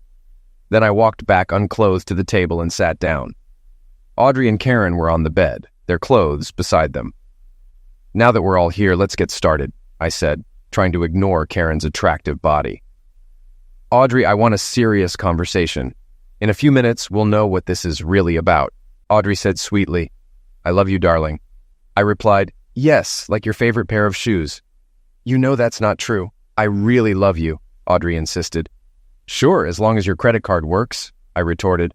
Audrey's voice rose. "Don't be so sullen. Our marriage is strong enough to handle this." "Strong? You used all our strength to repeatedly stab me in the back and now want me to turn my back on you again?" I shot back. "Don't be so melodramatic. It was a mistake," Audrey said defensively. "A mistake that will end in divorce," I declared. "Darling, don't be like that. It was just a little mistake," Audrey pleaded. "It wasn't small. It was a calculated betrayal," I countered. In a falsetto, I mimicked, "Oh, I'm sorry. I didn't know it would hurt you." "Honey, I'm sorry I lied. I was ashamed. I stopped lying when you confronted me," Audrey apologized. "Oh, you mean when you first denied it? Or when you called it an emotional connection? Or the third time when you admitted to just kissing him? You only stopped lying when you saw the photos. But that won't stop you from lying about other things, will it?" I challenged. Karen, noticing Audrey's reaction, said, "We don't want anyone to say something they'll regret." "Going too far? Are you kidding? How many boyfriends and husbands have you deceived, Karen? How many married men have you seduced?" I accused. Audrey quietly said, "I'm so sorry for what I did." "Feeling guilty isn't enough. My job is to help you feel it properly," I stated coldly. Audrey pitifully said, "It's not that bad. What's the difference between you and a con artist? You gained my trust to deceive me," I said. "I didn't deceive you. Marriage is a contract of fidelity and trust. You broke it," Audrey argued. "I kept my end. It was you who betrayed me," I countered. "You forced me to sign that postnuptial agreement." "That was unfair," Audrey complained. "Unfair? If I get a traffic ticket, I pay the fine. If I cheat on taxes, they take my money. If I drink too much, I go to jail. Cheaters should face consequences. Marriage is about raising a family and being faithful. Otherwise, what's the point?" I explained. Audrey was speechless. "Do you know how many marriages that start with infidelity last more than a few years? 5%? Was it your plan to divorce me and marry your lover? We'll never know, right?" "He's dead," I said, striking a nerve. Audrey's face twisted with anger. "I deleted all your evidence. You can't control me anymore. Our parents and children don't know who to believe. Was it worth it?" She spat. "I didn't destroy this marriage. You did. I'm just stating the time of end of life," I responded. Audrey angrily said, "Maybe I wouldn't have slept with someone else if you paid more attention to me." "Why should I? You didn't pay any attention to me," I replied. We sat in silence for a moment, calming down. "Did you eliminate him?" Audrey asked suddenly. I smiled at the camera hidden in the pen and said, "It was an accident." "How could you do such a thing?" Audrey tried to provoke an emotional response, but I stayed silent. Audrey's eyes filled with tears. "He was a good guy." Allowing some anger to seep into my voice, I said, "Oh, you mean those guys who seduce other people's wives?" Audrey, in tears, said, "But you still love me, I know that." Correction, I loved you. True love is a privilege most people never experience, even in marriage. You had that from me, but all I got was your desire for a husband, money, and fidelity. You threw away real love for vulgar passion. Millions will desire you for passion, but no one will love you like I did after what you did to your family and me, I said with finality. Tears streamed down Audrey's face. She quickly recovered and continued her plan, saying, I need a drink. Anyone else? I'll go to the bar and be back to talk like adults. Audrey got dressed and left. As soon as the door closed, Karen said, "You look delicious." "Karen, now is not the time." Karen stood between my legs. "Karen, your sister will be back soon. What she doesn't know won't hurt her." I was trying to stop Karen when she suddenly pulled me onto the bed, screaming, "Please stop!" Audrey burst in, phone in hand. "What are you doing to my sister?" Karen cried. "He attacked me. Make him stop." Audrey pushed me, smiling, and dropped the phone. She picked it up, pressed the end button, and likely sent the video to the cloud. "Now you're in trouble. I have a video of you attacking her." They both laughed. I sat back in my chair looking dejected. Audrey, wagging her finger, said, "Here's how the divorce will work. No more postnuptial agreement. If you mention it, I'll send you to jail. You get 10%, I get 90%, full custody and support for life. If you don't agree, this video will send you to jail." "Yes," I replied, realizing I had underestimated Audrey. This was her main plan. Karen got dressed quickly. "Come on, Audrey." 10 minutes ago, Audrey was crying over lost love. Now she was leaving with her sister, both laughing at me. I watched from the window until they left. Then I got dressed, took my pen, and left the hotel. The meeting went better than expected. The next day, Audrey was served with divorce papers, enforcing the postnuptial agreement. When she threatened me with her recording, I said, "You didn't delete everything. If you blame me, I'll be free the next day and you'll be in jail." Audrey was smart enough to wait. We both hired lawyers. I demanded the postnuptial agreement be honored. I provided transcripts of all my recordings. My lawyer told hers we were restoring deleted records and only had transcripts for now.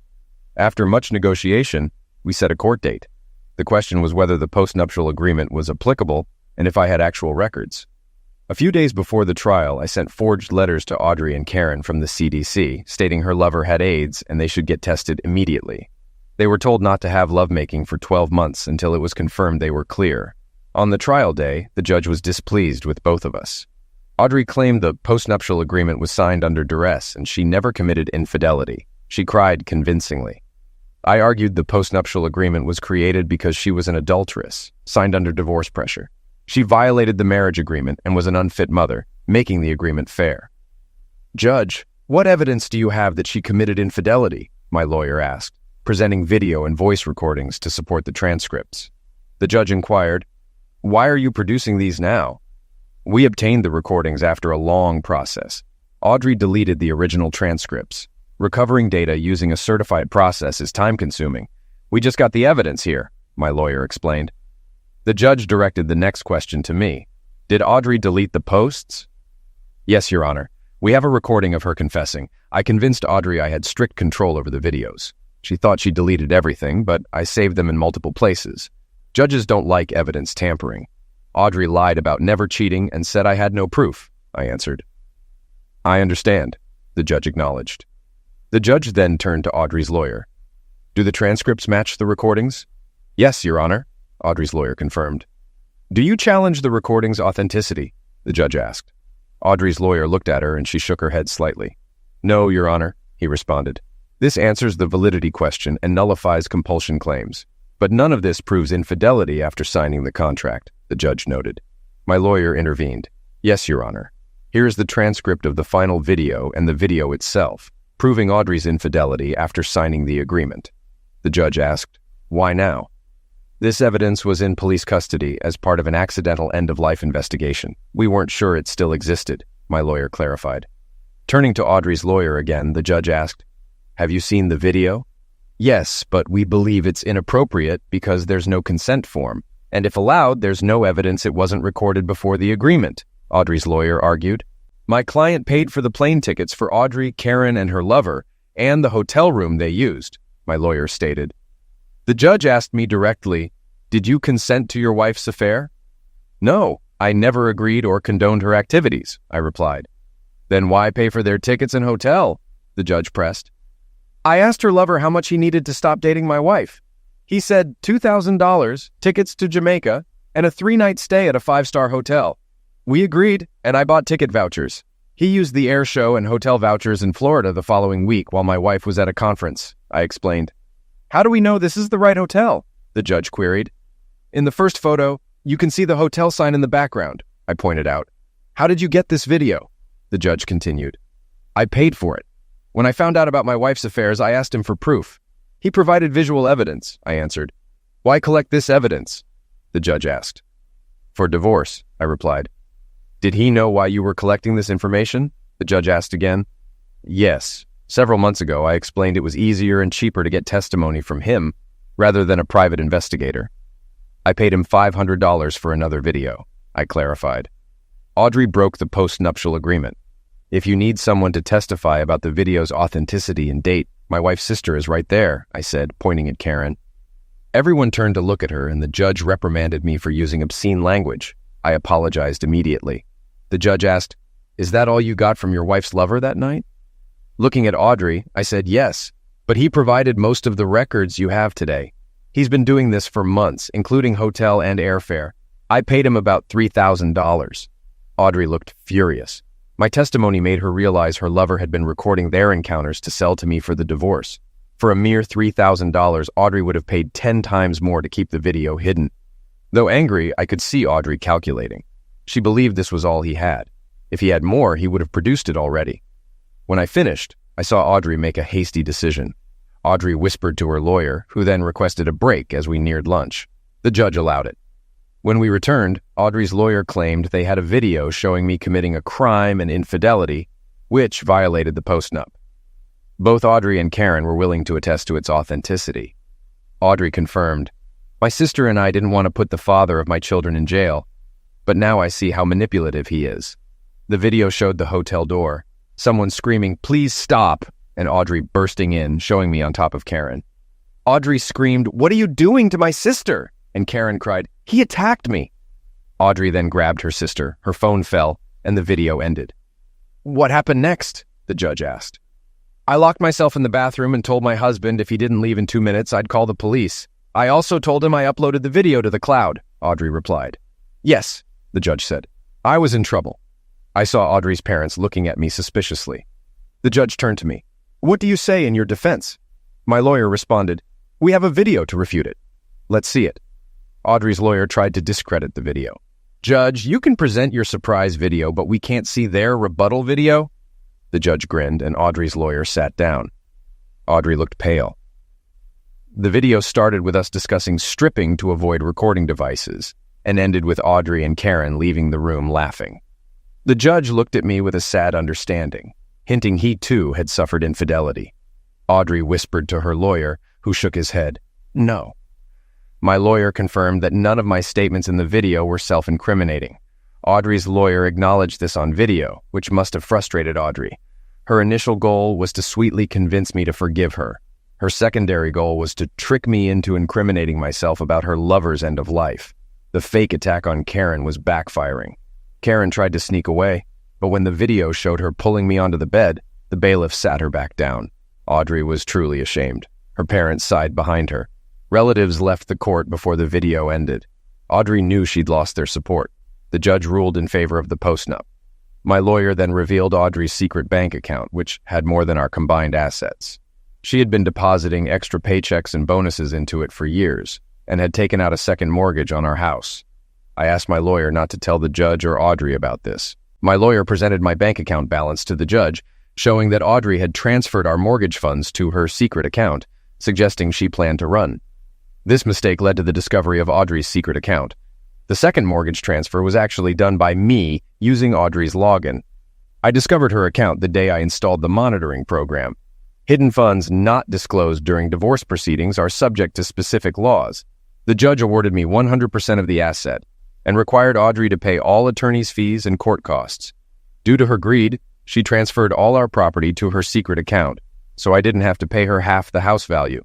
The judge also sentenced Audrey and Karen to 90 days in jail for perjury. I received 95% of the property, full custody of the children, the house, 2 of our 3 best cars, and several years of alimony.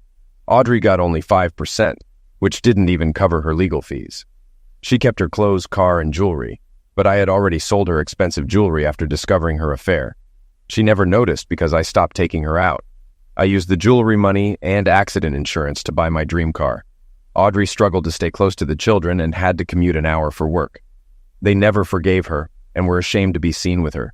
Both she and Karen ended up working as bar waitresses. I also sent the lover's last words to 6 husbands of 7 wives. Drunken messages from Audrey occasionally appear on my phone. Sometimes she wishes I was dead and blames me for her ruined life, while other times she cries, begs for forgiveness, and hopes we can be together again. I save every message and video in case she tries to return to our children's lives. Audrey never truly loved me as I loved her. She measured life by what she could take, not give. I have a restraining order against her and her sister, as they may still harbor animosity toward me.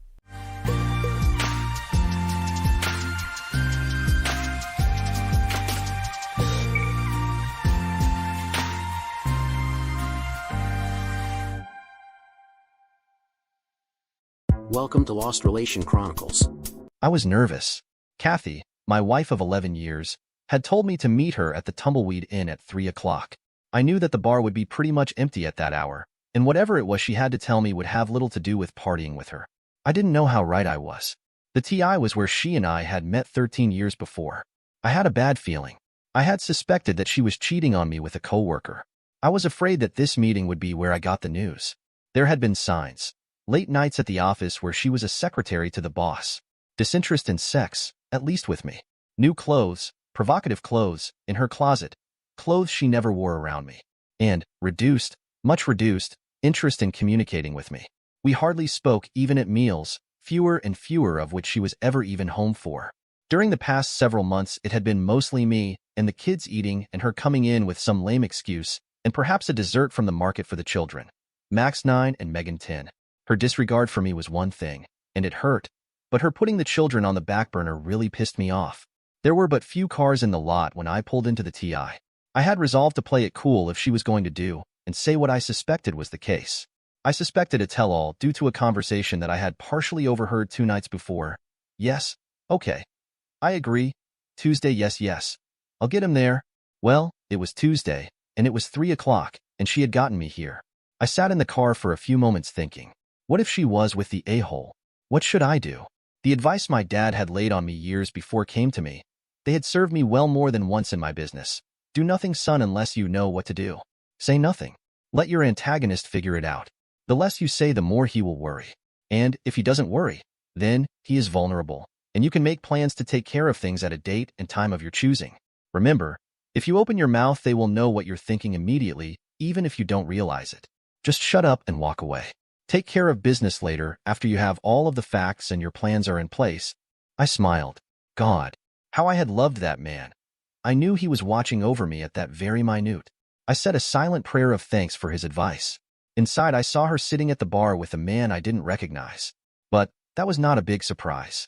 My company, Steinbeck Incorporated, which I had founded 10 years ago, claimed all of my time during the day, and I had little opportunity to mix with the folks at her place of work. I was an electrical engineer, and my company designed wiring and other electrical schema for a full dozen construction companies needing the services I could provide. I walked over to the 2 of them. She sensed my presence and turned. "Hello, Ben," she said. Not "hello, honey." No peck on the cheek, just "hello, Ben." "Hi, honey," I said, and I said it pointedly. "What's up?" The man turned and faced me. "Mr. Steinbeck, or would you prefer I call you Ben? We brought you here today to let you know that your wife and I have been having sex together for some time. She has made it clear that she is tired of sneaking around and having to make excuses, so I convinced her to just simply tell you. As I have said, I was halfway prepared for this, and the recorder in my jacket pocket gave me an edge. I hoped I was getting it all. I waited. I said nothing. After all, Dad was watching, and I didn't want him mad at me for being stupid. "Ben?" said Kathy, waiting for me to say something, but I remained silent. She must have decided I was in shock or something, so she started talking. "Ben, it has been so hard keeping this from you. I don't want you to feel hurt. I have no intention of leaving you. It's just, well, sex with Jason here is just too much for me to give up. I hope you can understand. I just can't keep this from you any longer." "You deserve to know," she said. I wasn't sure just how aware she was of how stupid her argument sounded. Kathy had not finished college, for obvious reasons, but I had never considered her actually dumb until that moment. As for the military genius she was trading me in for, well, enough said. I walked to the end of the bar where the barkeep was trying not to hear what he couldn't help but hear. I ordered what was on tap. He brought it. I sipped it, saying nothing. The 2 of them watched me. I could see confusion on both of their faces. I finished my beer and left. I could feel their eyes following me as I exited the building. I felt good. For the first time in months, I felt that I had the upper hand. I might have been imagining it, but it was definitely how I was feeling. I went directly home. The kids would be waiting for me. I kissed the kids hello and laughed and told them it was going to be a good weekend for them. They yelled and cheered, and we went to get ice cream, and I told them of my plan, which I had formulated earlier that day. They would be staying with their Aunt Susan and Uncle Dak for the weekend. They loved my sister and brother-in-law, and they them. Sue and her husband, an ex-Army Ranger, had been unable to conceive. Hence, Max and Megan had become their favorite people in the whole wide world. I knew that Sue and Dak were going camping for the weekend, and now the kids were going to be going with them. That would give me the chance I needed to handle the things that had to be handled. "Everything okay, Ben?" said Dak. The man had an uncanny knack for picking up on things. "Truthfully, no," I said. "I'm divorcing Kathy. The kids don't know, so." "I figured," he said. That brought me up short. "What?" "I've noticed some things," he said. "So has Sue. Kathy actually made a play for me last Christmas. I blew her off, and she made a joke about it, trying to cover herself, but she couldn't sell it, not to me. Sue made me not tell you. Sorry I didn't now. It's okay. I'm just grateful you guys are here to take care of the kids for a couple of days. I need time to get my ducks all lined up. Listen, Ben, if you need me for anything..." "Thanks, Dak. I'll keep it in mind. But I think I can handle this. It'll be messy, but I have evidence, and this is not a no-fault state. So nailing the a-holes shouldn't be a problem. After I leave here, I'm heading over to Henry's to get things underway." Henry Morgan was my company's more than competent attorney. He was by all accounts at least 120 years old, but still sharp as a razor blade. He knew every judge and every worthwhile attorney in the state, let alone in the city. Kathy couldn't have not realized what I was capable of doing if I found her cheating. I figured she had come forward with all of this, having someone else in her life, to get ahead of anything I might do if I found out on my own. It was very faulty reasoning, but the more I considered it, the more it made the only possible sense. She was scared I would find out and sandbag her. Well, I was going to do just that. Yeah, Henry, that's about it. I had shown up at his place unannounced and caught him by surprise. I gave him the recording and the name of the bartender who had witnessed the strange meeting between my wife and the other man just hours earlier. "Okay, I will have them both served on Monday. Are you going home?" he asked. "Yes, I guess so. I don't want to tip her too soon. I will be kicking her out as soon as you tell me they've been served." "Okay, Malcolm will interview the witness and get him to sign an affidavit tomorrow, even though it's Sunday. Speed wins in this business. Hit him hard, hit him fast, and leave him bewildered and scrambling. I always say," he said. I like the way this man thought. "And Ben?" "Yes," I said. "Sorry about your marriage, and especially about Max and Megan. Anything you need?" "Thanks, Henry. I appreciate it." I left feeling very, very good. I had an ex-ranger and a real nasty lawyer running point. Now all I had to do was sit back and let the shit hit the fan. I had told Henry to deny her anything whatsoever. She was to get nothing. He said it wouldn't be a problem. With any other lawyer, I knew, I would probably have to give her half of everything, but her actions, as proved by the recording, according to Henry, would give him the leverage to crush her in court. If Henry said it, it was true. That was something I knew to be absolutely certain. I was feeling better and better as I drove home for possibly the last weekend I would be spending with my soon-to-be ex-wife. Arriving home, I was shocked to see a strange car in the driveway. It had to be Jason's. It was getting dark.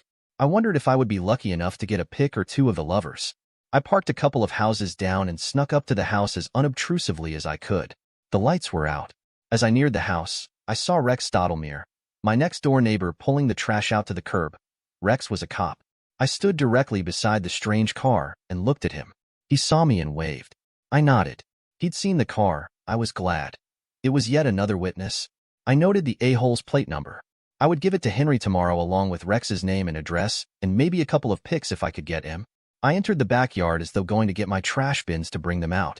Rex had gone back in by then, so I could still try and sneak in and get my pics. They were in the front room.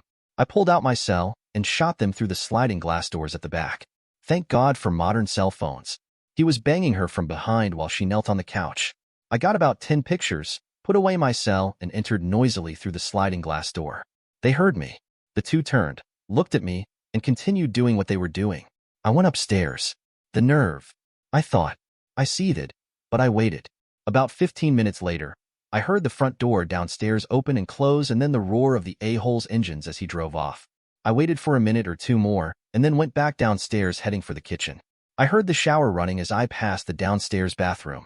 I poured myself a cup of coffee and waited. This was going to be interesting. 10 minutes later she came and joined me. "You okay?" she asked. Her voice was kind. I didn't say anything. I just sipped the coffee and waited for her to say something meaningful. It concerned me that she didn't even think to ask after the kids. This woman was not the woman I had married more than a decade past. "Ben, we have to talk," she said. "The kids are at my sister's," I said. "Thought you might like to know." "What?" "Oh, yes, I noticed they weren't here when I got home," she said. She looked flustered now. "Look, are you okay? I just wanted to be upfront and honest with you. I didn't like sneaking around. You're a good man, and you deserve better. It's just sex, Ben. Only sex? I will deny you nothing when we are together, and Jason knows that and is okay with it. He's a good man.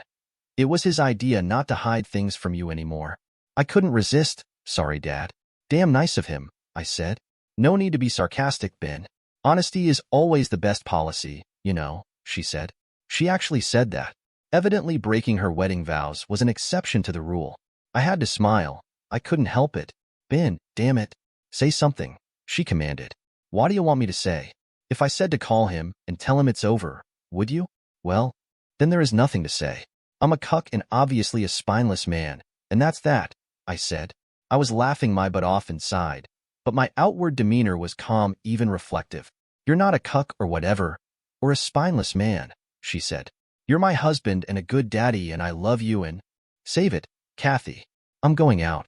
Don't wait up for me." I had to get out of there. I couldn't stand to be near her. She was dead to me. By Monday, it would all be over, and she would be out of my life for good. I retraced my steps of earlier in the day. I was back at the Tumbleweed and the same barkeep was on duty. I bellied up and took my place at the end of the bar. The place was crowded now, especially for a Tuesday night. I ordered a tap and asked the guy, "What gives?" I said, indicating the crowd. "Ladies' night, and the wolves are out." He nodded toward the far corner. The lighting was dim, but I saw him. Jason was making out with one of the ladies. So, the cheater was cheating on the other cheater. Why was I not surprised? Or, maybe he wasn't cheating on the other cheater. Maybe the other cheater knew he had other interests. "I overheard that shit earlier today, man. If you need a witness—" "Thanks. Maybe I will," I said. My wife pulled that shit on me too a few years ago, but I didn't have anybody to stand with me. So I got rimmed pretty bad in court.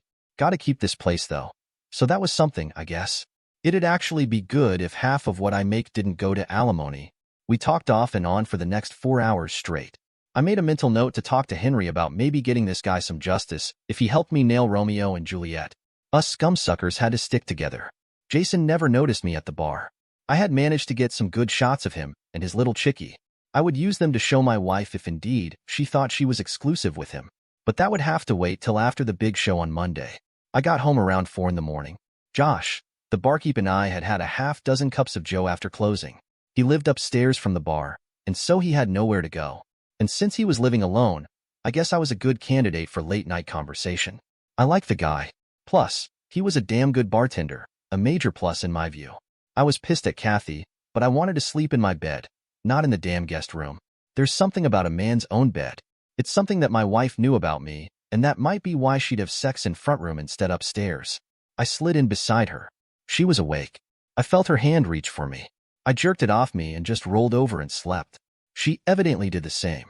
The light streaming in through the cracks between the window curtains woke me. It was almost 8 o'clock. I could smell bacon frying in the kitchen. I got up, showered, dressed, and went downstairs. She was in a good mood. I guess she thought that everything was all right, or at least that our marriage was not terminal. "Hi, sleepyhead," she said. "Morning," I said. "Smells good." Well, it did. I was hungry. It might be the last day of our married life, but I didn't have to be all mopey about it. The shit would hit the fan tomorrow, but today was going to be a good day. I just knew it. "I'll be here all day today for you," she said. She said it like it was a special favor to me since I was being so reasonable. "Oh, yes. And if you're good, you might get really lucky," she said.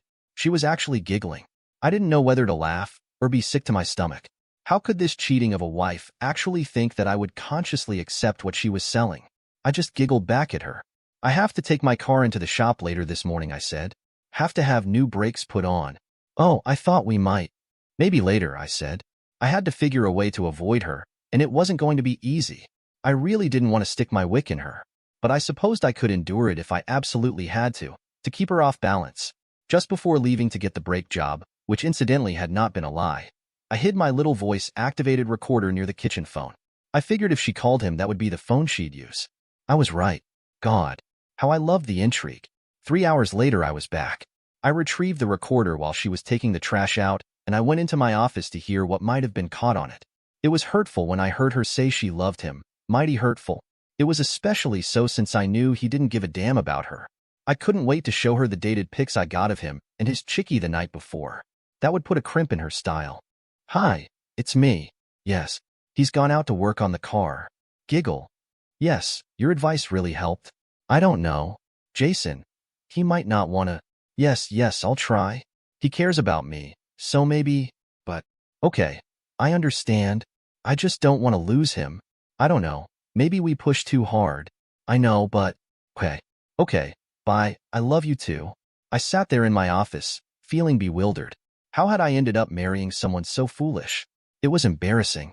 I wasn't even sure if I should go through with the divorce. Could someone that clueless really be held accountable for their actions? No, the pain was too deep.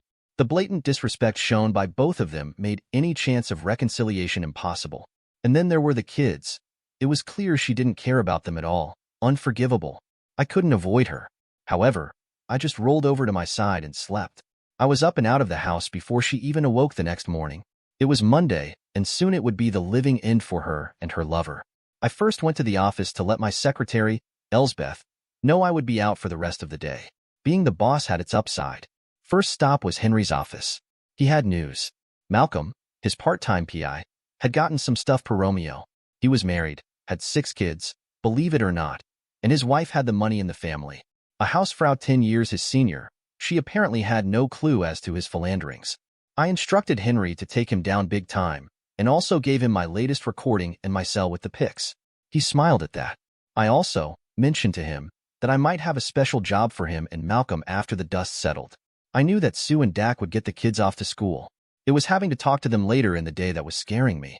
But there was nothing for it. It had to be done. Henry had set it up for the 2 a-holes to be served at work. There was a restraining order against her coming back to the house, and against him as well. The papers were set to be delivered just before lunchtime. I asked Henry to make sure it done as loud and with as much fanfare as possible. I wanted the 2 lovers to hurt. Also, I had asked that he make any and all evidence against the pair available to Jason's wife. What she did with it would be up to her. God, how I wanted to be there when my wife was served. And then I thought, why not? I was in the hall when the server arrived. I didn't know him, and he didn't know me, so he just walked right past me to the office where my wife worked, the boss's office. Excuse me, are you Mrs. Kathy Steinbeck? He said. Why, yes, I am, she said, smiling. I was watching from the doorway, and she didn't see me at first since she was turned to speak with the server. He handed her a manila envelope. You're served, he said. Her face clouded. She looked at the envelope she held in her hand and opened it. She paled and began to cry, then sob. She fell into her chair.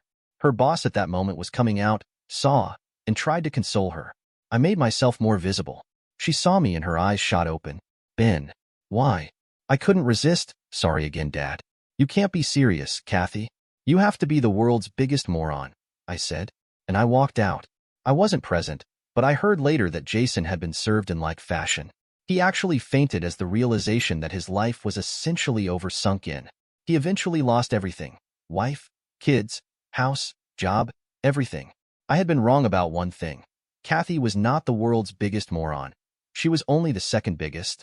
A few days later I sat in Henry's office and sipped the hot brew. So, do you think you can help him since it's so long after the fact? I said. Yes, I think so. The lady has a lot of skeletons in her closet, and she is more than willing to revisit the conditions of their divorce in order to keep them hush-hush, he said. Get the alimony dumped, I said. I mean, if you can. Ben, don't you know by now that I can do anything? He laughed. I stand corrected, I said, joining him in laughing. Late that day I sat at the bar in the Tumbleweed talking with my new friend. Jesus, he said. If what you say is true, you will never have to pay for another tap in here again. I can't tell you how much I appreciate it, especially since she rubbed my nose in it so bad at the time. Glad I could help, I said. Kathy ended up with nothing from our marriage. But miracle of miracles, she was not fired. She'd been with her boss for so long that he let her indiscretion slide this once. Jason was history as previously related. I met with Kathy the day after the big show. I had something I wanted to give her. I knew I risked having to listen to her beg and plead, but this one was worth that risk. Ben, isn't there some way? I mean the children. That was a card I knew she was going to play, and I shot her down. You have shown no interest in the children in months, Kathy. That boyfriend of yours has had your full attention, I said. Ben, he's a good man. He's like you in so many ways. I think that's why I fell for him in the first place. He loves me too. That's why we tried so hard to make you understand. It was for you that we bared our hearts and souls. Now you have seen fit to destroy us. All of us, even the children. How could you? The tears came again. This time she had really pissed me off, making it all my fault. God, I was mad. Ben, it's not too late. There's still an us if you want it. I know I can make Jason understand that you have needs too. You'll still be my number one. You're the father of my children. How could you ever be otherwise? Jason is outside of us, not part of us. I will make you a very happy man if you only give me the chance. I was almost speechless. I couldn't even get mad. This was beyond dumb, stupid, moronic. She actually believed her tripe. She needed help, but somebody else was going to have to provide it. She was history to me. Kathy, I came here today to see you for 2 reasons. 1. I am going to allow you unrestricted visitation with the children, but never your lovers. I am going to give you some money to get you into a new starter apartment, but then you will have to fend for yourself. The condition for this largesse on my part is that you do not in any way contest the divorce. If you do, I will come at you with everything I have. And, Kathy, you have no idea what I am capable of. Am I clear so far? She stared at me. It was clear she had hoped against hope that I would take her back, and that I would be okay with her keeping on with world-class moron number 1. Like I say, she was going to need help. Number 2 are these. I pushed manila folder toward her. Please check the dates at the bottom of the photographs, I said. They were the photos I'd taken Saturday night of Jason and his chickie. She pulled them out and stared. But these are from last Saturday night. You are not his true love. You never were. He's a player. Have a nice life, I said. I rose, threw a 20 on the table for the waitress, and left. She was shedding the tears of the despairing as I exited the building. Dear listeners, please share your thoughts in the comments section below, and don't forget to like, share, and subscribe.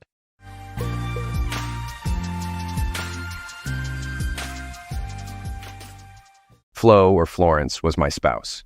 I'm Jim. We met in college and tied the knot shortly after graduating. Our life together followed the usual path of husband and wife, with kids, a home, and a mortgage. Flo stayed home to care for our children until they grew up. Then she went back to her career in real estate. Flo's an attractive woman, and I reckon she faces some teasing at work from time to time. But as far as I know, she's stayed loyal to me in our marriage. She's got a bit of a naughty sense of humor sometimes, which I reckon might have caused some trouble in our marriage.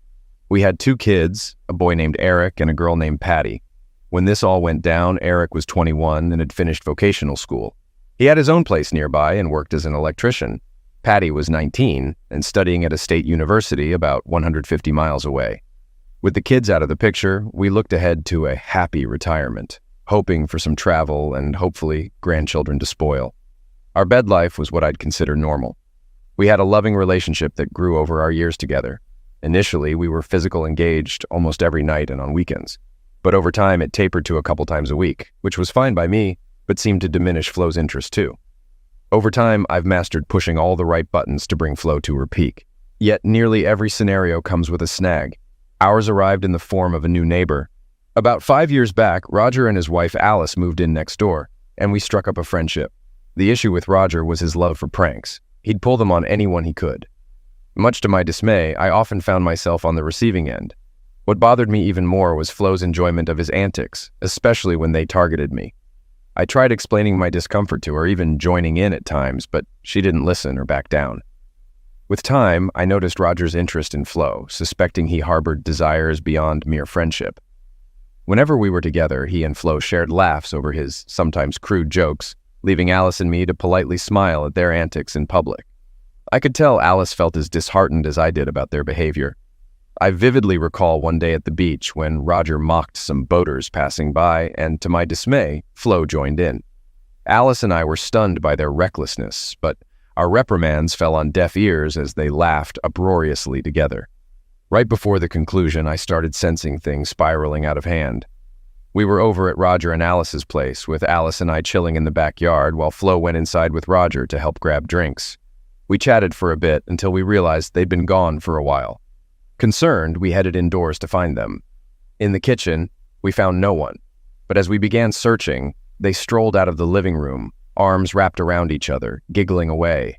Roger sported lipstick smudges on his collar and around his mouth, while Flo's lipstick was askew and her hair tousled. Alice and I stood there, mouths agape, utterly taken aback. "Hey, guys. Sorry for the delay on drinks. Got caught up showing Flo my artwork," Roger said, seemingly oblivious to their appearance. Alice and I remained rooted in shock, stunned by their brazen display. "Roger's got some amazing prints. You know what I mean, right, Alice?" Flo chimed in with a smirk. At that point, I'd gathered my thoughts and finally spoke up. "What's happening here?" I directed at Flo. "Why does Roger have lipstick all over him and you look like you've been kissed?" "Oh, that's because I got really into admiring Roger's engravings. I guess I got carried away. You're not mad, are you?" she asked, trying to maintain a composed demeanor. As I studied their expressions, it dawned on me. Roger had that smirk he gets when he's about to pull one of his jokes, and Flo was avoiding my gaze, struggling not to burst into laughter. My irritation flared. Alice, still unaware, chimed in at last. "What's happening, Roger? If you think you can carry on with another woman in our home, you better think again." As Roger and Flo erupted into laughter, I think Alice caught on and smiled sheepishly, but I couldn't contain my anger. "One of these days you two will push it too far, and it won't end well." "Oh, lighten up, darling. It's just a prank. If you could see how you both looked, you'd find it funny too," Flo said between laughs. "Come on, guys. Let me fix you a drink and we can all laugh this off," Roger chimed in, strolling into the kitchen, with Flo trailing behind, still giggling. Alice and I simply shrugged and trailed after them, shaking our heads in disgust. "One day, Alice, they're going to push it too far," I reiterated. "One of these days, their pranks will backfire and someone will get hurt." Alice nodded in agreement. That night, when we returned home, I could tell Flo sensed my lingering anger, especially regarding her role in the prank. "I'm really sorry, honey," she said. "I just got carried away. Nothing serious happened. I just smeared some lipstick on him and messed up his hair. We never expected you guys to be upset.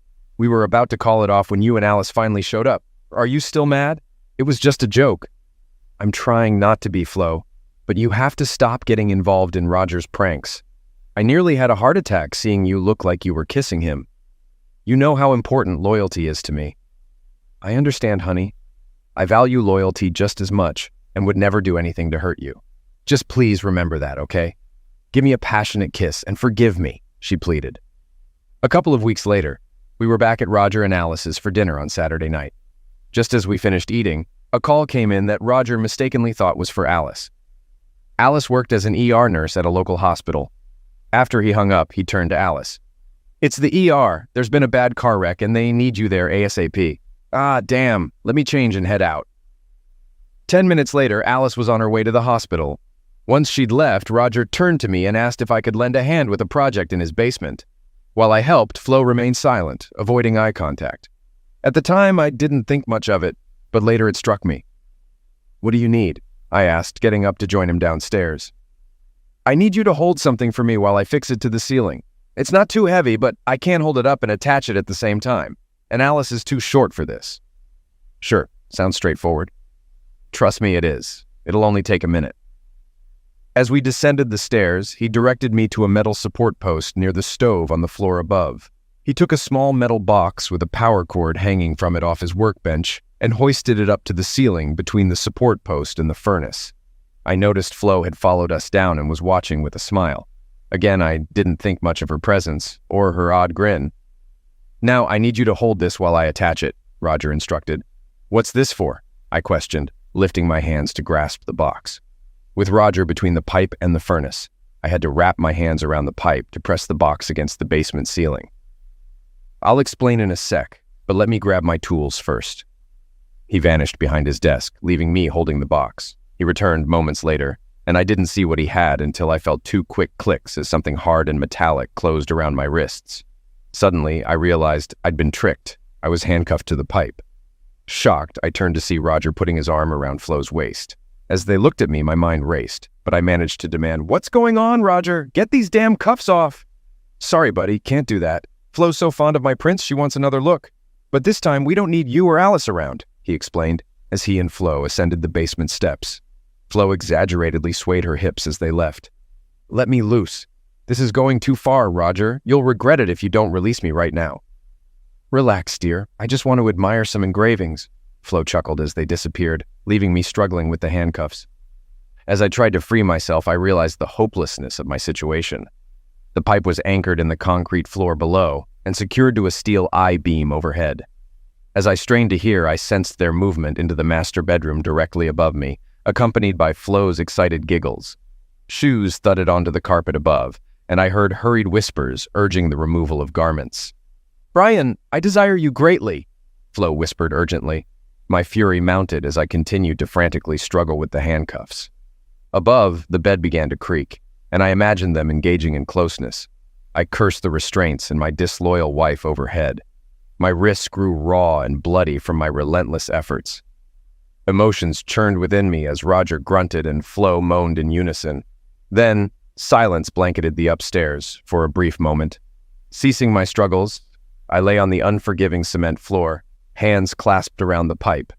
A profound sadness settled in my heart as Flo exclaimed, "That was amazing, Roger. I'll have to admire your work again someday. Let's dress and check on Jim downstairs." "Sure, Flo, I need a breather. But Alice might return soon from that phony call I made, and I'd rather she not find us in bed together." Minutes later, footsteps echoed on the basement stairs, but I didn't lift my gaze as they neared my prone form. Oh, damn, look at his wrists all bloody," Flo gasped. "Honey, it was just a prank. Nothing happened. Oh, God, I'm so sorry. Roger, hurry and unlock the cuffs so we can tend to his wrists. Oh, God, I never thought he'd take it this hard." Tears streamed down my face as Roger fumbled with the handcuff key. "Roger, hand Flo the key before you unlock me and run. Once I'm free, you'll regret ever being born," I warned, glaring at him. He met my gaze, wordlessly passing the key to Flo. As he edged toward the stairs, fear flickered in his eyes, while Flo began unlocking the handcuffs. Once the cuffs were off, I heard Roger's truck revving up, tires screeching as he peeled away. Rising to my feet, I peered down at Flo, still crouched on the floor, fear etched across her face. "You better find somewhere else to stay tonight or I could seriously hurt you. Call before you attempt to come home." Tears streamed down her cheeks as she grasped the magnitude of the pain she'd caused. "Oh, honey, I'm so sorry. It was just a prank. We didn't do anything." "Flo, I don't want to hear excuses about it being a joke ever again. To me, it's as if you cheated. And that's all that matters now. From here on out, I'll treat it as infidelity and betrayal. Expect a call from my lawyer soon." "We're finished," I declared, turning and ascending the stairs. "No, Jim, please, nothing happened," she cried out from the basement. "What do I tell the kids?" I didn't respond, heading toward the front door. Just as I was getting into my car, a frantic Alice pulled into their driveway. "Where the hell is my lousy husband? There was no accident, and I didn't need an ambulance," she exclaimed as she stepped out of the car. Suddenly, she noticed my wrists. "What happened, Jim? Dear God, look at your wrists. Let me bandage them for you." Roger and Flo pulled another stunt, I sighed. "Alice, they've crossed the line this time. I'm divorcing Flo." "Oh God, what happened?" "You'll hear it from Flo and Roger. I'm heading home to take care of my wounds. Once there, you can inform my cheating ex-wife that she'll find her belongings on the porch. If she wants back in, she'll need a court order." "Oh God, what did they do?" Alice wailed, rushing into the house in distress. I climbed into my car, my anger simmering. Arriving home, I cleansed my wrists with antibacterial soap, applied ointment, and bandaged them. Methodically, I packed Flo's belongings into plastic bags, placing them outside. Ignoring the ringing phone, I focused on the task. After locking up, I undressed and lay on the bed, unable to sleep despite exhaustion. In the morning, the phone rang again, but I declined to answer. After showering and eating breakfast, I changed my bandages. Around 10 o'clock, the doorbell chimed, and I peered out to find Alice on the doorstep. Inviting her in, I gestured for her to enter. "They really went too far this time, didn't they?" she remarked as she stepped inside. "Unfortunately, yes," I replied. "What's your plan?" she inquired. "As I told her, I'm filing for divorce. Yet they claim nothing happened. Just another one of their jokes." "Flo really wants to talk to you," Alice mentioned. "My perception is that they did it, and as far as I'm concerned, that's reality." I'll schedule a meeting with a divorce attorney first thing Monday, I responded calmly. You're incredibly upset, aren't you? Can't you wait until you've cooled off before making such a drastic decision?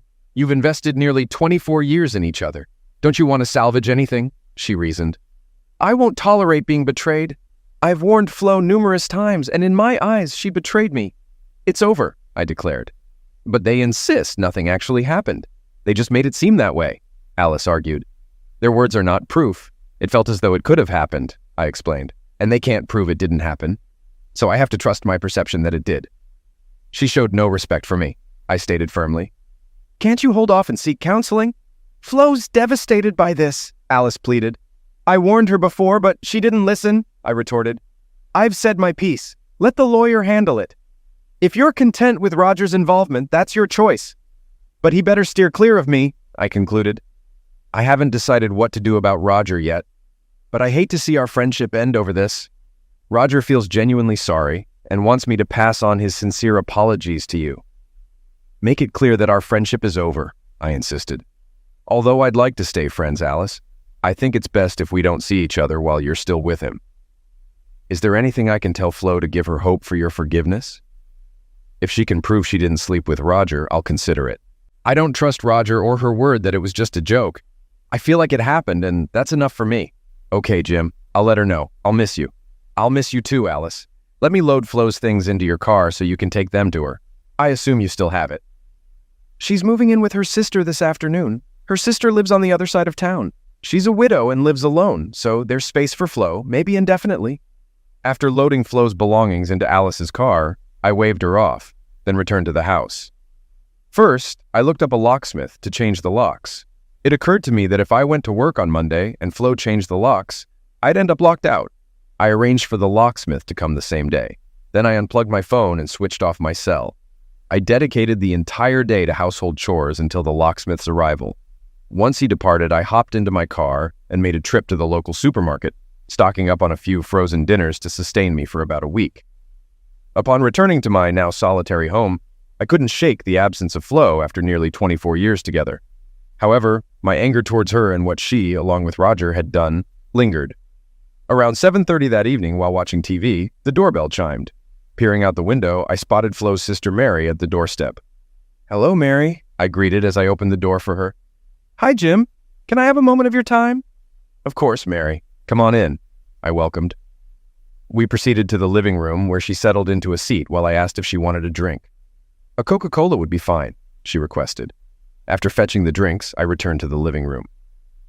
I suppose you know why I'm here, she began after taking a sip. Yes. Are you here to plead for her return? If so, you've come in vain, I responded bluntly. No, she confided in me about everything. How are your wrists? She inquired. They're healing, scabbing over. No signs of infection, I informed her. Flo will be relieved to hear that, Mary remarked. She's on the brink of a breakdown, particularly because you refuse to speak with her. That's why I'm here, to deliver a message. Or rather, a few messages, she continued. Very well, I'll hear your messages, but I can't promise anything in return, I stated. Firstly, she loves you deeply and regrets her actions, Mary conveyed. All right. Anything else? I prompted. She wants you to know she's willing to undergo a lie detector test to prove she's telling the truth. It's the only proof she can offer that nothing happened with Roger or anyone else, Mary disclosed. This proposition was a novel idea I hadn't considered. I pondered it for a moment while Mary observed me, sipping her cola. It sounds typical, but I have conditions.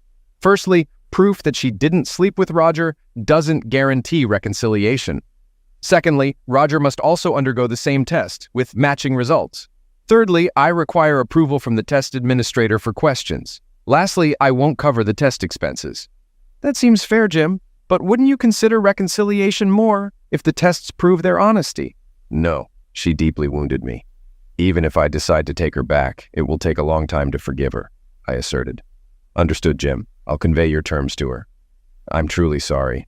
I intended to be furious with her for her foolishness when she came by this afternoon. However, she looked so distressed that I doubt anything I could say would worsen her state. She's aware of her grave mistake and the pain she's caused you. I'll give her some sleeping pills to help her rest tonight. Also, she contacted your children and confessed her actions. They seemed upset with her as she hasn't stopped crying since speaking with them. I should return to deliver your message. Thanks for the cola. No problem, Mary. I appreciate your concern. After her departure, I reflected on the situation. Some of my initial rage had subsided, allowing me to think more clearly about my desires. I decided to have a drink first, heading to my office where the drinks cabinet stood. Pouring myself half a glass of scotch, I added an ice cube in the kitchen. Without returning to my seat, I wandered the house, reminiscing about our shared married life. Did I truly want to end it all? My contemplation was interrupted by the doorbell ringing. Peering out the window, I spotted our daughter Patty standing at the front door, visibly discontent. Oh, I thought she might have realized the locks were changed and her key didn't work. Upon opening the door, Patty strode inside, casting me a hostile glance. What's up with the locks, Dad? And why are you ignoring calls? I had to drive 150 miles to get some answers. Sorry, Patty. I didn't mean to avoid talking to your mother. I heard from Aunt Mary that she briefed you on what happened. Yeah? And I'm really upset with you for kicking her out just because of a joke. Can't you forgive her and let her come home? When she phoned me to disclose her actions, I realized she acted foolishly. Patty, it transcended mere humor. I had previously cautioned her about the pranks she and Roger engaged in, but she disregarded my warnings. I couldn't glean much from Mom during our phone conversation, but I gathered it was intended as a jest. What could be so objectionable about that? I elaborated on the events, starting with the earlier lipstick smudge prank and our ensuing conversations. Then I recounted the more serious joke, revealing the scars on my wrists by rolling up my sleeves. Daddy, this is awful. Is that when you asked her to leave? Yes, it seemed like they might have had lovemaking. It sounded just like they described, and I know your mom's bedroom noises. Either that or they're exceptional actors. I believe they did it. That's my reality, unless she proves otherwise. I suggested your mom take a lie detector test, and Roger too. If the results prove true, I'll have to trust her. But it hurt deeply that she thought I'd find being betrayed a joke. I might not be able to reconcile with her. I'm really sorry about all this, Dad. I hope you and your mom can work through it because I love you both, despite what she did. I'm trying to make it work, baby, because I miss your mom dearly, but I'm still struggling with her lack of respect for me. Okay, Daddy, I understand now that I know what happened. I'm going to visit Mom and try to calm her down. I'll probably stay at Aunt Mary's tonight, and I have to return to school tomorrow. Please turn on your phone so I can reach you. Eric also wants to talk to you. He's working upstate and tried to call you after Mom contacted him. Sure, baby. I'll switch the phones back on once you're gone. Come here for a hug. I embraced her tightly, feeling how much she resembled her mother, which was both comforting and unsettling. I cherished her deeply. She'd always been my little girl. Goodbye, Daddy, she said, opening her car door. I waved as she drove off, then returned inside, resuming my solitary drink and turning my phones back on. A couple of days after Flo's sister Mary visited, she called to inform me that Flo had agreed to my terms for the lie detector test, and Roger had also consented. Roger offered to cover the cost of his test as a sign of remorse for his involvement in the prank. Mary also provided me with the contact information for the testing administrator. My anger towards Flo for her involvement in the prank had somewhat subsided, but I felt deeply despondent. If she truly loved me and hadn't been physically engaged with Roger, how could she participate in such a humiliating joke? I began to entertain the possibility that her love for me had waned, despite her claims of wanting reconciliation. It boiled down to whether I was willing to endure a loveless marriage if tests confirmed no carnal involvement. Flo attempted to reach out to me multiple times, but I promptly ended the calls upon hearing her voice. Subsequently, her sister acted as an intermediary, relaying Flo's apologies and desires to reconcile. However, I maintained my stance, insisting on awaiting the results of the lie detector tests before making any decisions. During this period, our son Eric fervently urged me to forgive his mother and allow her to return home. Despite my efforts to explain the situation and the hurt her actions caused, he struggled to comprehend my pain and persisted in his plea for her return. I realized that our relationship could become strained if we ended up divorcing. Thankfully, our daughter Patty showed more empathy and support for my situation. After Mary provided me with the test administrator's contact details, I reached out to legal and law enforcement acquaintances for insights. Reassured by their recommendations, I scheduled an appointment with the administrator, confident in his ability to conduct an impartial test. The following day, I discovered that Flo and Roger had already contacted the test administrator, Jack Harlan, and scheduled tests for both of them in 2 days. They designated me as an interested party authorized to control the questions asked. I informed my boss the next day about needing personal time and visited Jack Harlan's office. After explaining the situation to him, we discussed the questions he would pose to determine whether Flo and Roger had engaged in carnal activity. Jack assured me that he would ask the same questions to both parties, compile their responses, and provide a final written report. He agreed that matching test results from both would confirm no carnal activity. Had this not been the outcome, trust in Flo might have been irreparable, leading to inevitable divorce if the tests indicated lying. Returning to work, I felt more assured that clarity regarding any carnal involvement would soon emerge. Yet I acknowledged challenging decisions lay ahead. Over the next 3 days, I adhered to my usual work routine, staying late to avoid returning to an empty home. Evening meals were taken at a nearby diner, followed by whiskey at home, where sleep was elusive. The absence of Flo's warmth and love weighed heavily on me. Before the morning of the test, uncertainty lingered. However, a clear lie detector report would pave the way for Flo's return, with the assurance that she'd refrain from any more insensitive pranks, especially after seeing how deeply the last one affected me. The tranquility lasted until the phone rang just after 11. It was Alice. "Jim, it's Alice. I found something important. Roger's at the testing center. Can you come now?" Her tone sounded ominous, prompting me to rush next door. Following our usual routine, I entered through the front door and heard Alice's voice from the office. Inside, I found her at her desktop computer, wearing a concerned expression. "Jim, I need you to see this." I pulled up a chair beside her. "Jim, Roger's been acting secretive since Tuesday. A couple of times I caught him quickly minimizing something on the monitor when I passed by this door. Also, he tends to leave the room when he's on the phone. I'm pretty sure he spoke to Flo yesterday. This is my first chance to check our computer without him around." With that, Alice clicked on the Google icon, revealing his search history since Tuesday. My blood ran cold as I scanned through some of the research. There were 4 different searches on how to beat a lie detector test. Alice and I sat side by side, reading through many of the pages her husband had browsed. After digesting enough, we retreated to her living room to discuss our findings. Our conversation continued until we heard Roger's car pull up outside. As he entered and greeted us with a wary look, he took a seat on the couch opposite Alice and me. If I hadn't been observant, I might have missed the slight limp as he favored his left leg. "This was all the reassurance I needed, Roger. I believe you passed the test with flying colors. Honestly, I had a hunch nothing untoward happened that day," I remarked. Catching Alice's puzzled glance out of the corner of my eye, I realized I hadn't shared my plan with her yet. I spoke up. "If you promise that you and Flo will never pull another stunt like this again, I'm willing to let bygones be bygones and shake hands. Perhaps even skip reading the report altogether." Relief washed over his face as he readily gave his word. With a smile, I rose from my seat and approached him.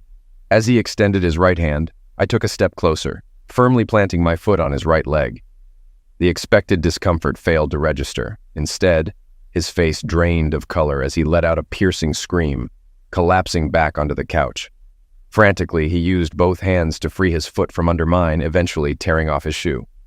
Alice and I watched as the shoe came off, revealing blood-soaked socks. He continued to groan in pain. Glancing sideways at Alice, I saw her discomfort at the sight of blood. Keeping my gaze on her, I smiled as I noticed her realization, connecting our earlier reading with the wound on Roger's leg. "I won't bother with the report because I know it'll be nonsense. Did you nail your shoe to press on it while answering their security questions, trying to mask your lies?" It had to backfire eventually, didn't it? Trying to induce sweat and a faster heart rate with harmless questions, making the results appear truthful, I concluded. The anguish on Roger's face softened slightly, giving way to a look of despair as he glanced between me and Alice. "Yeah, I did cheat, and I showed Flo how to do it, but not for the reason you're thinking. Seriously, man," he confessed. "All right, Alice, brace yourself," I remarked as we both resumed our seats, and Roger gently applied pressure to his sole to staunch the bleeding. Observing Alice's disapproving expression at the mess on the floor, I briefly entertained the thought of suggesting that she make him clean the carpet with his tongue. To his credit, Roger remained silent, offering no attempt to dramatize this new revelation. "We didn't know what questions you posed to the examiner. What's so complicated about asking if we had lovemaking?" I interjected. Sure, we probably would have aced that one, but we were concerned you'd delve into something more subtle. Like what? I prodded further. Well, has our conduct always aligned with the standards of a marital relationship? Roger began, but before he could finish, Alice interjected angrily, indicating an obvious negative response to that query. Why else would you go to the trouble of sticking a damn nail in your shoe before the test? I pressed on. I'm guessing the fact that you arrived with the nail still lodged inside means you forgot to bring extra shoes or a pair of pliers. Planning ahead has never been your strong suit, has it? I added, addressing Alice as I spoke. Please, honey, I didn't want to lose you, Roger pleaded. And Flo certainly didn't want to lose Jim. So, dear husband, when and what did you do that wouldn't measure up to the standards of a marriage? Alice inquired, her tone stern. Roger shifted uncomfortably in his chair and responded in a subdued voice. It was that day we pretended to be fooling around upstairs. We were just jumping on the bed. As you can imagine, we were both fully clothed. He hurriedly clarified, explaining, we were bouncing on the bed, causing it to squeak. I can't even recall who initiated it, but somehow we began touching each other through our clothes. We both found it enjoyable. We were incredibly foolish. I felt a bit puzzled. I pride myself on being a good judge of character, and this rings true. If not, Roger is exceptionally skilled at conjuring excuses on the spot. I glanced at Alice. Is this satisfactory? I asked. Not even close, she retorted. This pair has demonstrated such proficiency in deception and scheming that I am far from convinced, Alice continued. Roger, tend to your leg, apply some antiseptic, bandage it, and then I suggest you leave. I need time to contemplate. Plus, there's the matter of cleaning up yet another one of your messes, Alice snapped, indicating a stain on the carpet near Roger's foot. Despite Roger's acting skills, the look of dread on his face betrayed his deep concern about the fate of his marriage. I have a video, Alice, he blurted out suddenly. What? I exclaimed simultaneously. We sounded like a twisted duet. I installed a camera in our bedroom before we handcuffed you in the basement. I captured everything, Roger confessed before I could react. Then why the hell didn't you mention this a few days ago? I demanded. Roger didn't need to respond to that question. If the video depicted them pleasuring each other even while fully clothed, it wouldn't be something two spouses eager to reconcile with their partners would want to share publicly. Personally, I strongly believe that the boundary of infidelity extends far beyond actual physical act. Any form of closeness, including a simple kiss on the lips, would constitute crossing a line that should not be crossed. I had the intention to do so, but Flo feared your reaction. We instructed Roger to tend to his leg and then present us with the video. While Roger was out of the room, I sent Flo a message. I couldn't resist adding to her already mounting anxiety. Remove the nail from your shoe and come over to Alice's house. Roger is going to show us a video. Normally, it's just a minute's walk from Mary's house to ours, but it took a good 35 minutes before there was a knock on the door. Alice opened it and welcomed in Flo and her sister Mary. Flo's makeup was smudged, and her eyes were teary. Mary explained that my wife panicked as soon as she read my message, realizing that I had caught on to her little scheme. Flo appeared far less composed about the test results than Roger did upon his return home.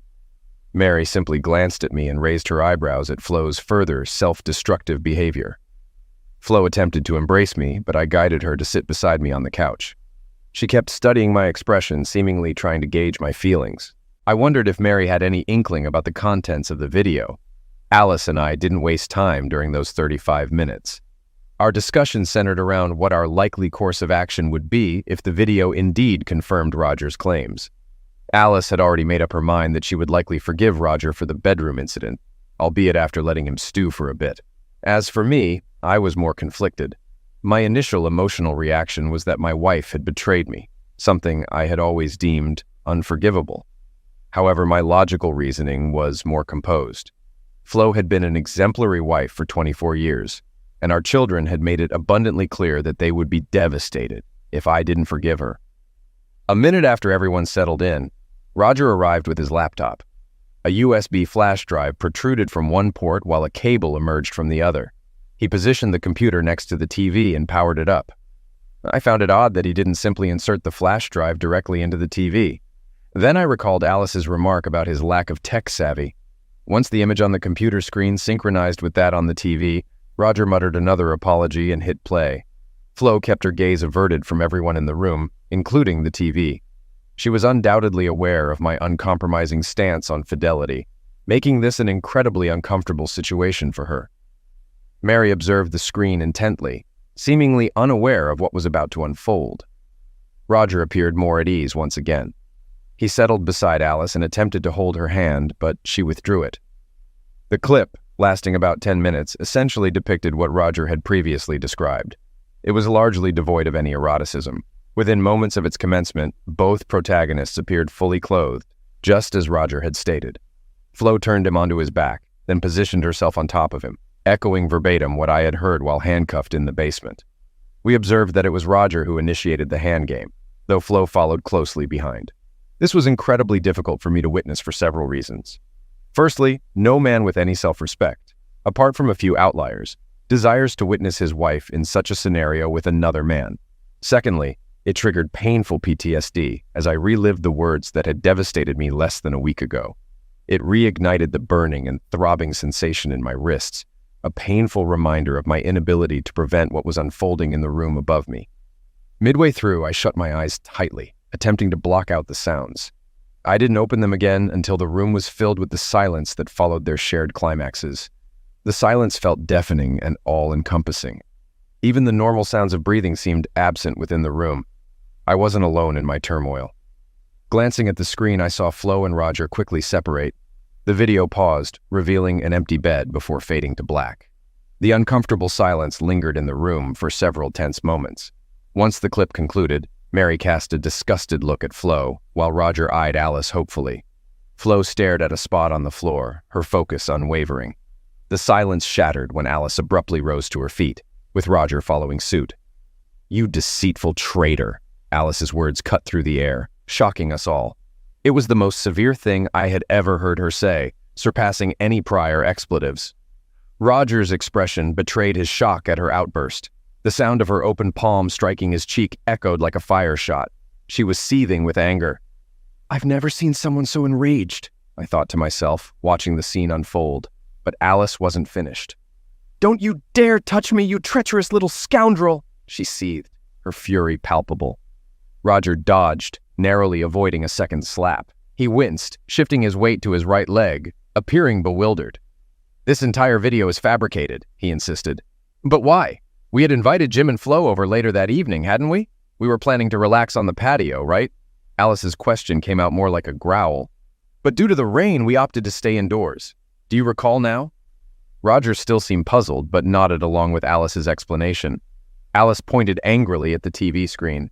"Look at this fool! The sunlight streaming through the window indicates it's not only a sunny day, but also morning. This window doesn't receive direct sunlight until noon. You concocted the entire story, didn't you?" Roger's expression shifted from confusion to horror. That was all the confirmation I needed of their deceit.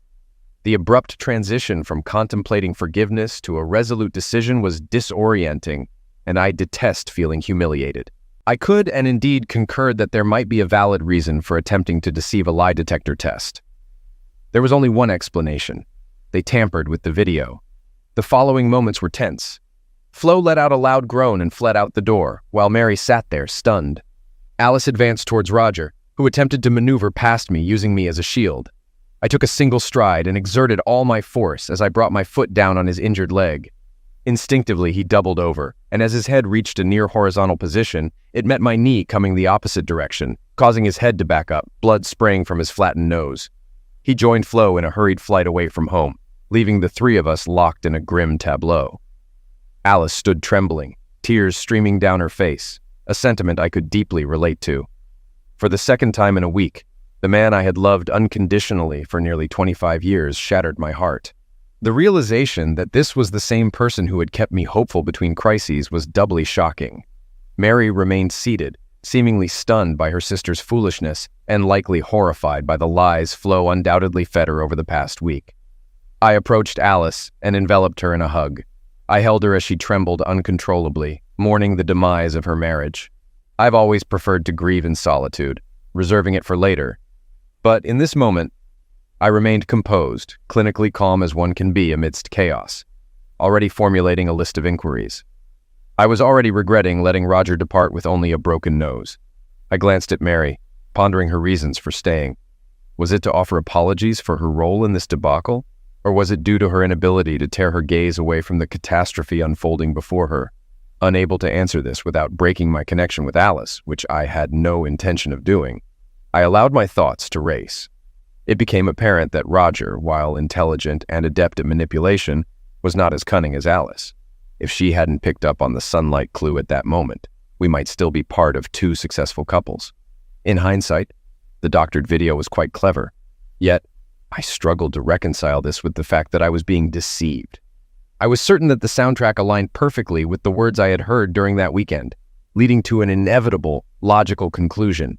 That certainty neatly fit into a slot in my mind, like the penultimate piece of a puzzle. They must have either overlaid the old soundtrack onto new visual footage or replicated the words and sounds in real time. Both scenarios were based on recordings made during the original incident. Suddenly, Roger's actions of playing the file through his laptop made sense. After giving Alice one final hug, I gently lowered her onto the couch and made my way to my laptop. I breathed a sigh of relief when I found it hadn't gone into sleep mode yet, which would have required a password to regain access. How silly, I chastised myself inwardly, realizing that if it had, I could have simply viewed the flash drive on another device. My mind was clearly foggy from everything that had transpired.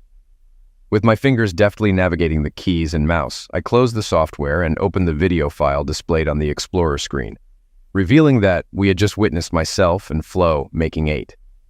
There were also files labeled 2 through 7. 2 more files caught my attention. One was titled Me and Flo Original, while the other was labeled Basement. I clicked on the latter, then scrolled along the progress bar. About 3/4 of the way through, I found myself suspended from that cursed bar in the basement, captured by an obviously hidden camera. I closed the clip, overwhelmed by the flood of unpleasant memories. The file labeled Original was significantly larger than the others. Seeing Alice's approving nod, I pressed play. It revealed a view overlooking Roger and Alice's bedroom. The perspective differed from video 8, prompting me to dash down the hallway to compare the two views. After about half a minute of detective work, I deduced that the original camera was likely concealed on a bookshelf, while subsequent versions were probably captured by a tripod-mounted camera at the foot of the bed. Upon returning to the living room, I noted that the timer at the bottom of the screen displayed 1 minute and 5 seconds, with over an hour remaining. It was evident that Roger lacked editing skills. I fast-forwarded to 20 minutes before the end, then progressed in 30-second intervals until the action began to backtrack 30 seconds. I settled onto the sofa beside Alice, clutching her hand for mutual support. Let's just say the original version differed significantly from the subsequent ones. The only commonality was that it all commenced with Flo pushing Roger onto his back. About 25 seconds later, I heard both Alice and Mary gasp simultaneously. Due to the camera angle, Flo's face came into view as she turned her head to the side, glancing down and to the left of the camera. In simpler terms, there was a grate at floor level that opened into a channel, carrying the crucial sounds of their prank to the basement below, where I was held captive. The expression on Flo's face, the one that caused the gasps, was repulsive. My wife knew precisely what I endured in the basement that night, and she relished it. My supposedly loving wife took pleasure in mentally tormenting me. I battled a strong urge to vomit. When Roger noticed where Flo's gaze was fixed on the screen, he smirked maliciously. He seemed too stunned to check the time, but a few seconds must have passed. We all observed as Roger turned Flo onto her back, kneeling beside her and fiddling with his belt and trousers. On the screen, Flo lifted her skirt and ripped off her underwear, tossing them aside. The remainder of the video unfolded pretty much as I had imagined it would during my time in the basement, with the benefit of hindsight. Flo's callous enjoyment of the situation likely emboldened Roger and triggered the subsequent chain of events. That being said, if I were a betting man, I'd wager that this was Roger and Flo's first encounter. The video certainly depicted how what began as a relatively innocent situation swiftly spiraled out of control. I was fairly certain that Roger realized he derived pleasure from witnessing someone else humiliated, but it was probable that Flo stumbled upon her kink that day. After the spectacle concluded, Mary inquired about the prospect of a future between Flo and me. Her demeanor suggested she wasn't hopeful. I paused for at least a minute to sort through my emotions. No, not in this lifetime, Mary. Ironically, if Flo had approached me later and explained that it started as a joke but escalated out of control, as it appeared in the original video, then perhaps I would have contemplated forgiveness. However, they colluded to rewrite history and outsmart the lie detector test. This level of deceit is beyond what I ever believed she was capable of. It makes me question how well I truly know her. What else has she lied to me about? Moreover, we haven't yet viewed all the workout videos. After her initial slip-up, she returned and engaged in at least one more physical, interaction with Roger. How many times did they engage in such activities during these workout sessions? Then there was the expression on her face. I'm sure you noticed it too, Mary. I'm sorry, Mary, but it's over between us. Mary nodded solemnly. Please refrain from publicly shaming her, Jim. It would only embarrass your children. If you provide me with a copy of the video, I'll calmly explain the situation to Mom and Dad, Flo, and even your children, if necessary. I nodded and expressed my gratitude. She departed sadly, but with determination in her expression. Alice had already opened the phone book to the legal section. Alice and I comforted each other for weeks. However, it became evident that any relationship is destined for painful memories, and we parted as friends. I was leaving her house late one night after once again providing her with comfort when I encountered an enraged Roger in her front yard. How could he ever hope to reconcile with Alice if I was visiting her 5 times a week? What a deluded fool. Glancing around for potential witnesses, I took great satisfaction in breaking his nose once more. I felt a sense of pride in myself. The memory of that sadistic grin on his face just before he destroyed my marriage would have been provocation enough. In the divorce proceedings, Alice practically crucified him when he demanded his share of the assets. With my full approval, she threatened to press charges for unlawful restraint, using the basement video as evidence. He cut his losses and vanished soon after. That was for the best. I might have been bluffing. I could have likely endured the public humiliation, and I wasn't concerned about Flo's reputation, but I didn't want to embarrass my children or Flo's extended family. Shortly after I gave Roger a bloody nose about a week after the video incident, Flo reached out, wondering if my decision not to share the video with her kids, family, and friends indicated a chance for us in the future. Her message, which only included one clip, suggested she was unaware that I had seen the original. She likely assumed Roger wouldn't be so careless as to keep all the incriminating evidence in one place. The message also reminded me that I hadn't sent the clips to Mary. I hadn't heard from my children that week, but given their self-absorption, was that really surprising? This also hinted at a lack of communication between Mary and Flo, perhaps due to Mary's anger or Flo's embarrassment. I called Mary to confirm she still wanted the video. She did. It was during that same conversation that I found out Flo had moved back in with her parents. When I burned both Take 8 and the original onto a DVD, I realized I hadn't actually watched takes 2 through 7. So I did. In doing so, they extinguished every remaining soft or forgiving part of my heart, turning it into unyielding concrete. To say they both lost control would be an understatement. The same look of disgust appeared on their faces as Flo had in the original version. I almost reconsidered and sent the clips to everyone in Flo's address book before I calmed down and thought about how it would impact my children. I tried to find Roger, but he had already skipped town. No, Flo won't be forgiven, and unfortunately, Roger won't get a third broken nose. I sent all the clips to Mary with a warning that if I heard any complaints about how I treated Flo, I'd release the entire video. She must have done a good job, because one by one, Flo's parents, Eric and Patty, called to tell me they understood why my marriage was over.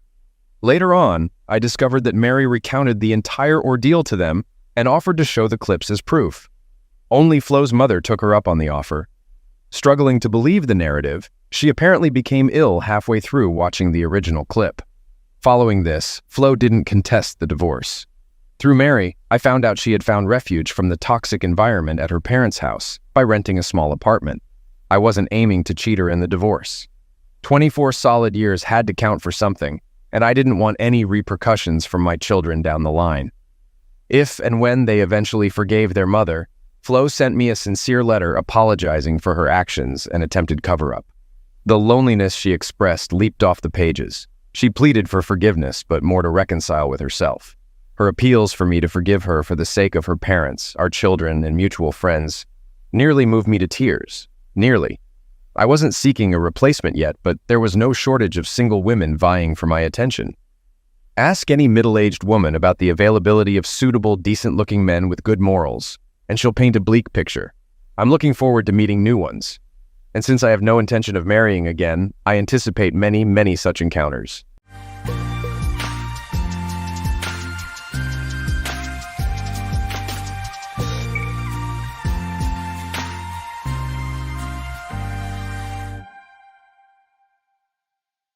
I usually don't ask this early, but if you could like the video and subscribe, it would mean a lot. We're so close to hitting 10,000 subscribers, and your support can really help get my content out there. Thanks. Lucas Morrow, 32. A successful Canadian architect from Toronto, passionate about his career and deeply in love with his fiancée. He's a man of integrity and believes in loyalty and truth. Lucas has a bright future ahead of him, with a dream to design some of the most iconic buildings in the city. Jessica Lee, 29. Lucas's fiancée, a lively and ambitious event planner known for her charismatic presence and a wide social circle. She loves attention and thrives on being the center of the crowd, which sometimes blinds her to what really matters. Alyssa Martin, 30. Jessica's best friend since college who struggles with alcoholism. Her addiction has derailed her career and personal life, but she's manipulative enough to keep people close, relying on Jessica for support and often pulling her into chaotic situations. Oliver Grayson, 35. Lucas's best friend and confidant, a pragmatic man who always has Lucas's back. He sees through Jessica and Alyssa but remains diplomatic, hoping Lucas will see the truth on his own. Officer Claire Bennett, 40. A no-nonsense police officer who plays a pivotal role in exposing the lies that upend Lucas's life. I could never forget the day my life began to unravel. It was a quiet Thursday evening in Toronto, and I was feeling on top of the world.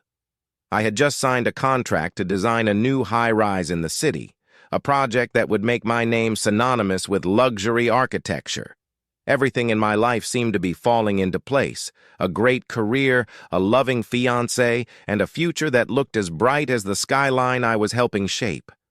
But things change in the blink of an eye.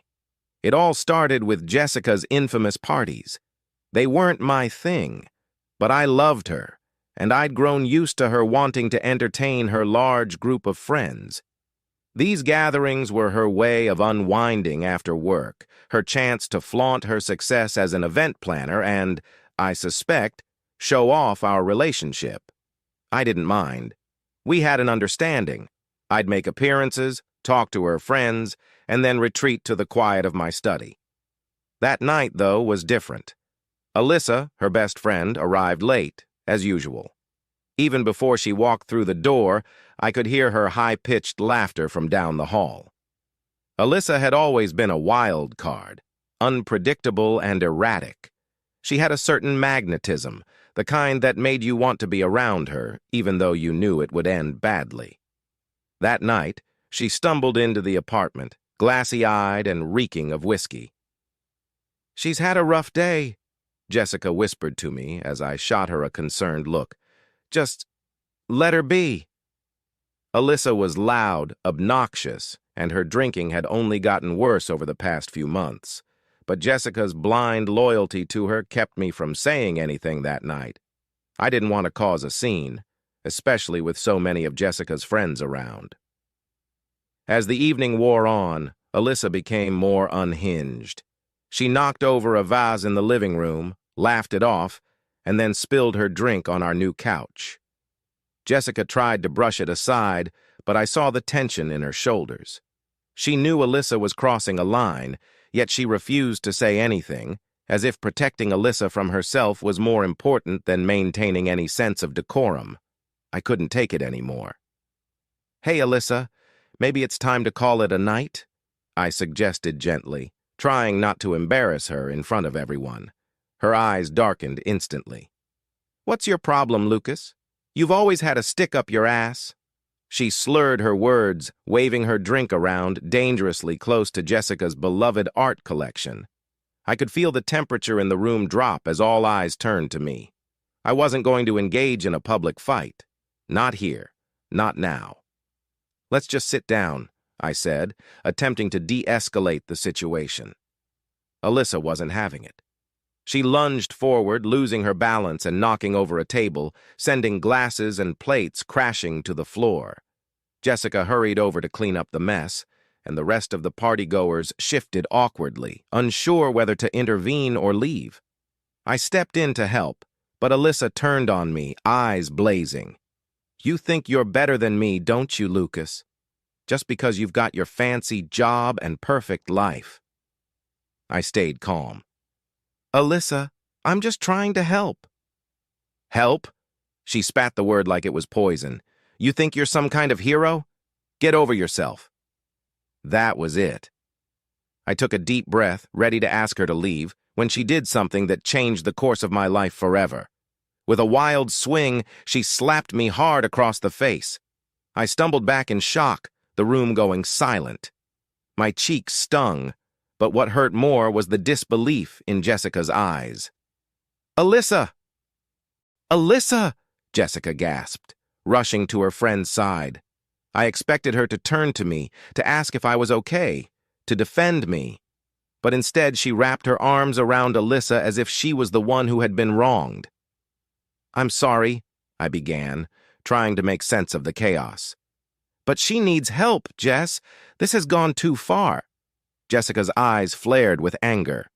"You don't get it, Lucas. She's my best friend. She's going through a lot right now." "And what about me?" I asked, my voice strained. "I'm your fiancé. She just slapped me in front of everyone." Jessica hesitated, glancing between me and Alyssa. I could see her torn loyalties, but it was too late. Alyssa had already begun crying dramatically into Jessica's shoulder, playing the victim as she always did. In that moment, I realized something terrifying. Jessica was willing to let me be the bad guy to protect her friend. The party ended shortly after, and Alyssa left with a few others, barely able to walk straight. I thought the worst was over, but the storm was just beginning. The next morning, I was woken up by the sound of loud knocking. I groggily made my way to the door, only to find 2 police officers standing there. "Lucas Morrow?" one of them asked. "Yes," I replied, my heart pounding in my chest. "We have a warrant for your arrest," the officer said, pulling out handcuffs. "You're being charged with assault." I froze. "What? There's been a mistake." But there was no mistake. Alyssa had gone to the police, accusing me of attacking her at the party. She'd spun the entire event into a story where I had been the aggressor, and Jessica, my own fiancée, had backed her up. I spent the next 48 hours in jail, trying to piece together how my life had fallen apart so quickly. When I was finally released, I confronted Jessica. I hoped, she had been coerced or manipulated. But when I walked into our condo, she was sitting at the kitchen table, eyes red from crying, but posture rigid. "You have to understand," she began. "Alyssa is like a sister to me. She would never lie about something like this." I couldn't believe what I was hearing.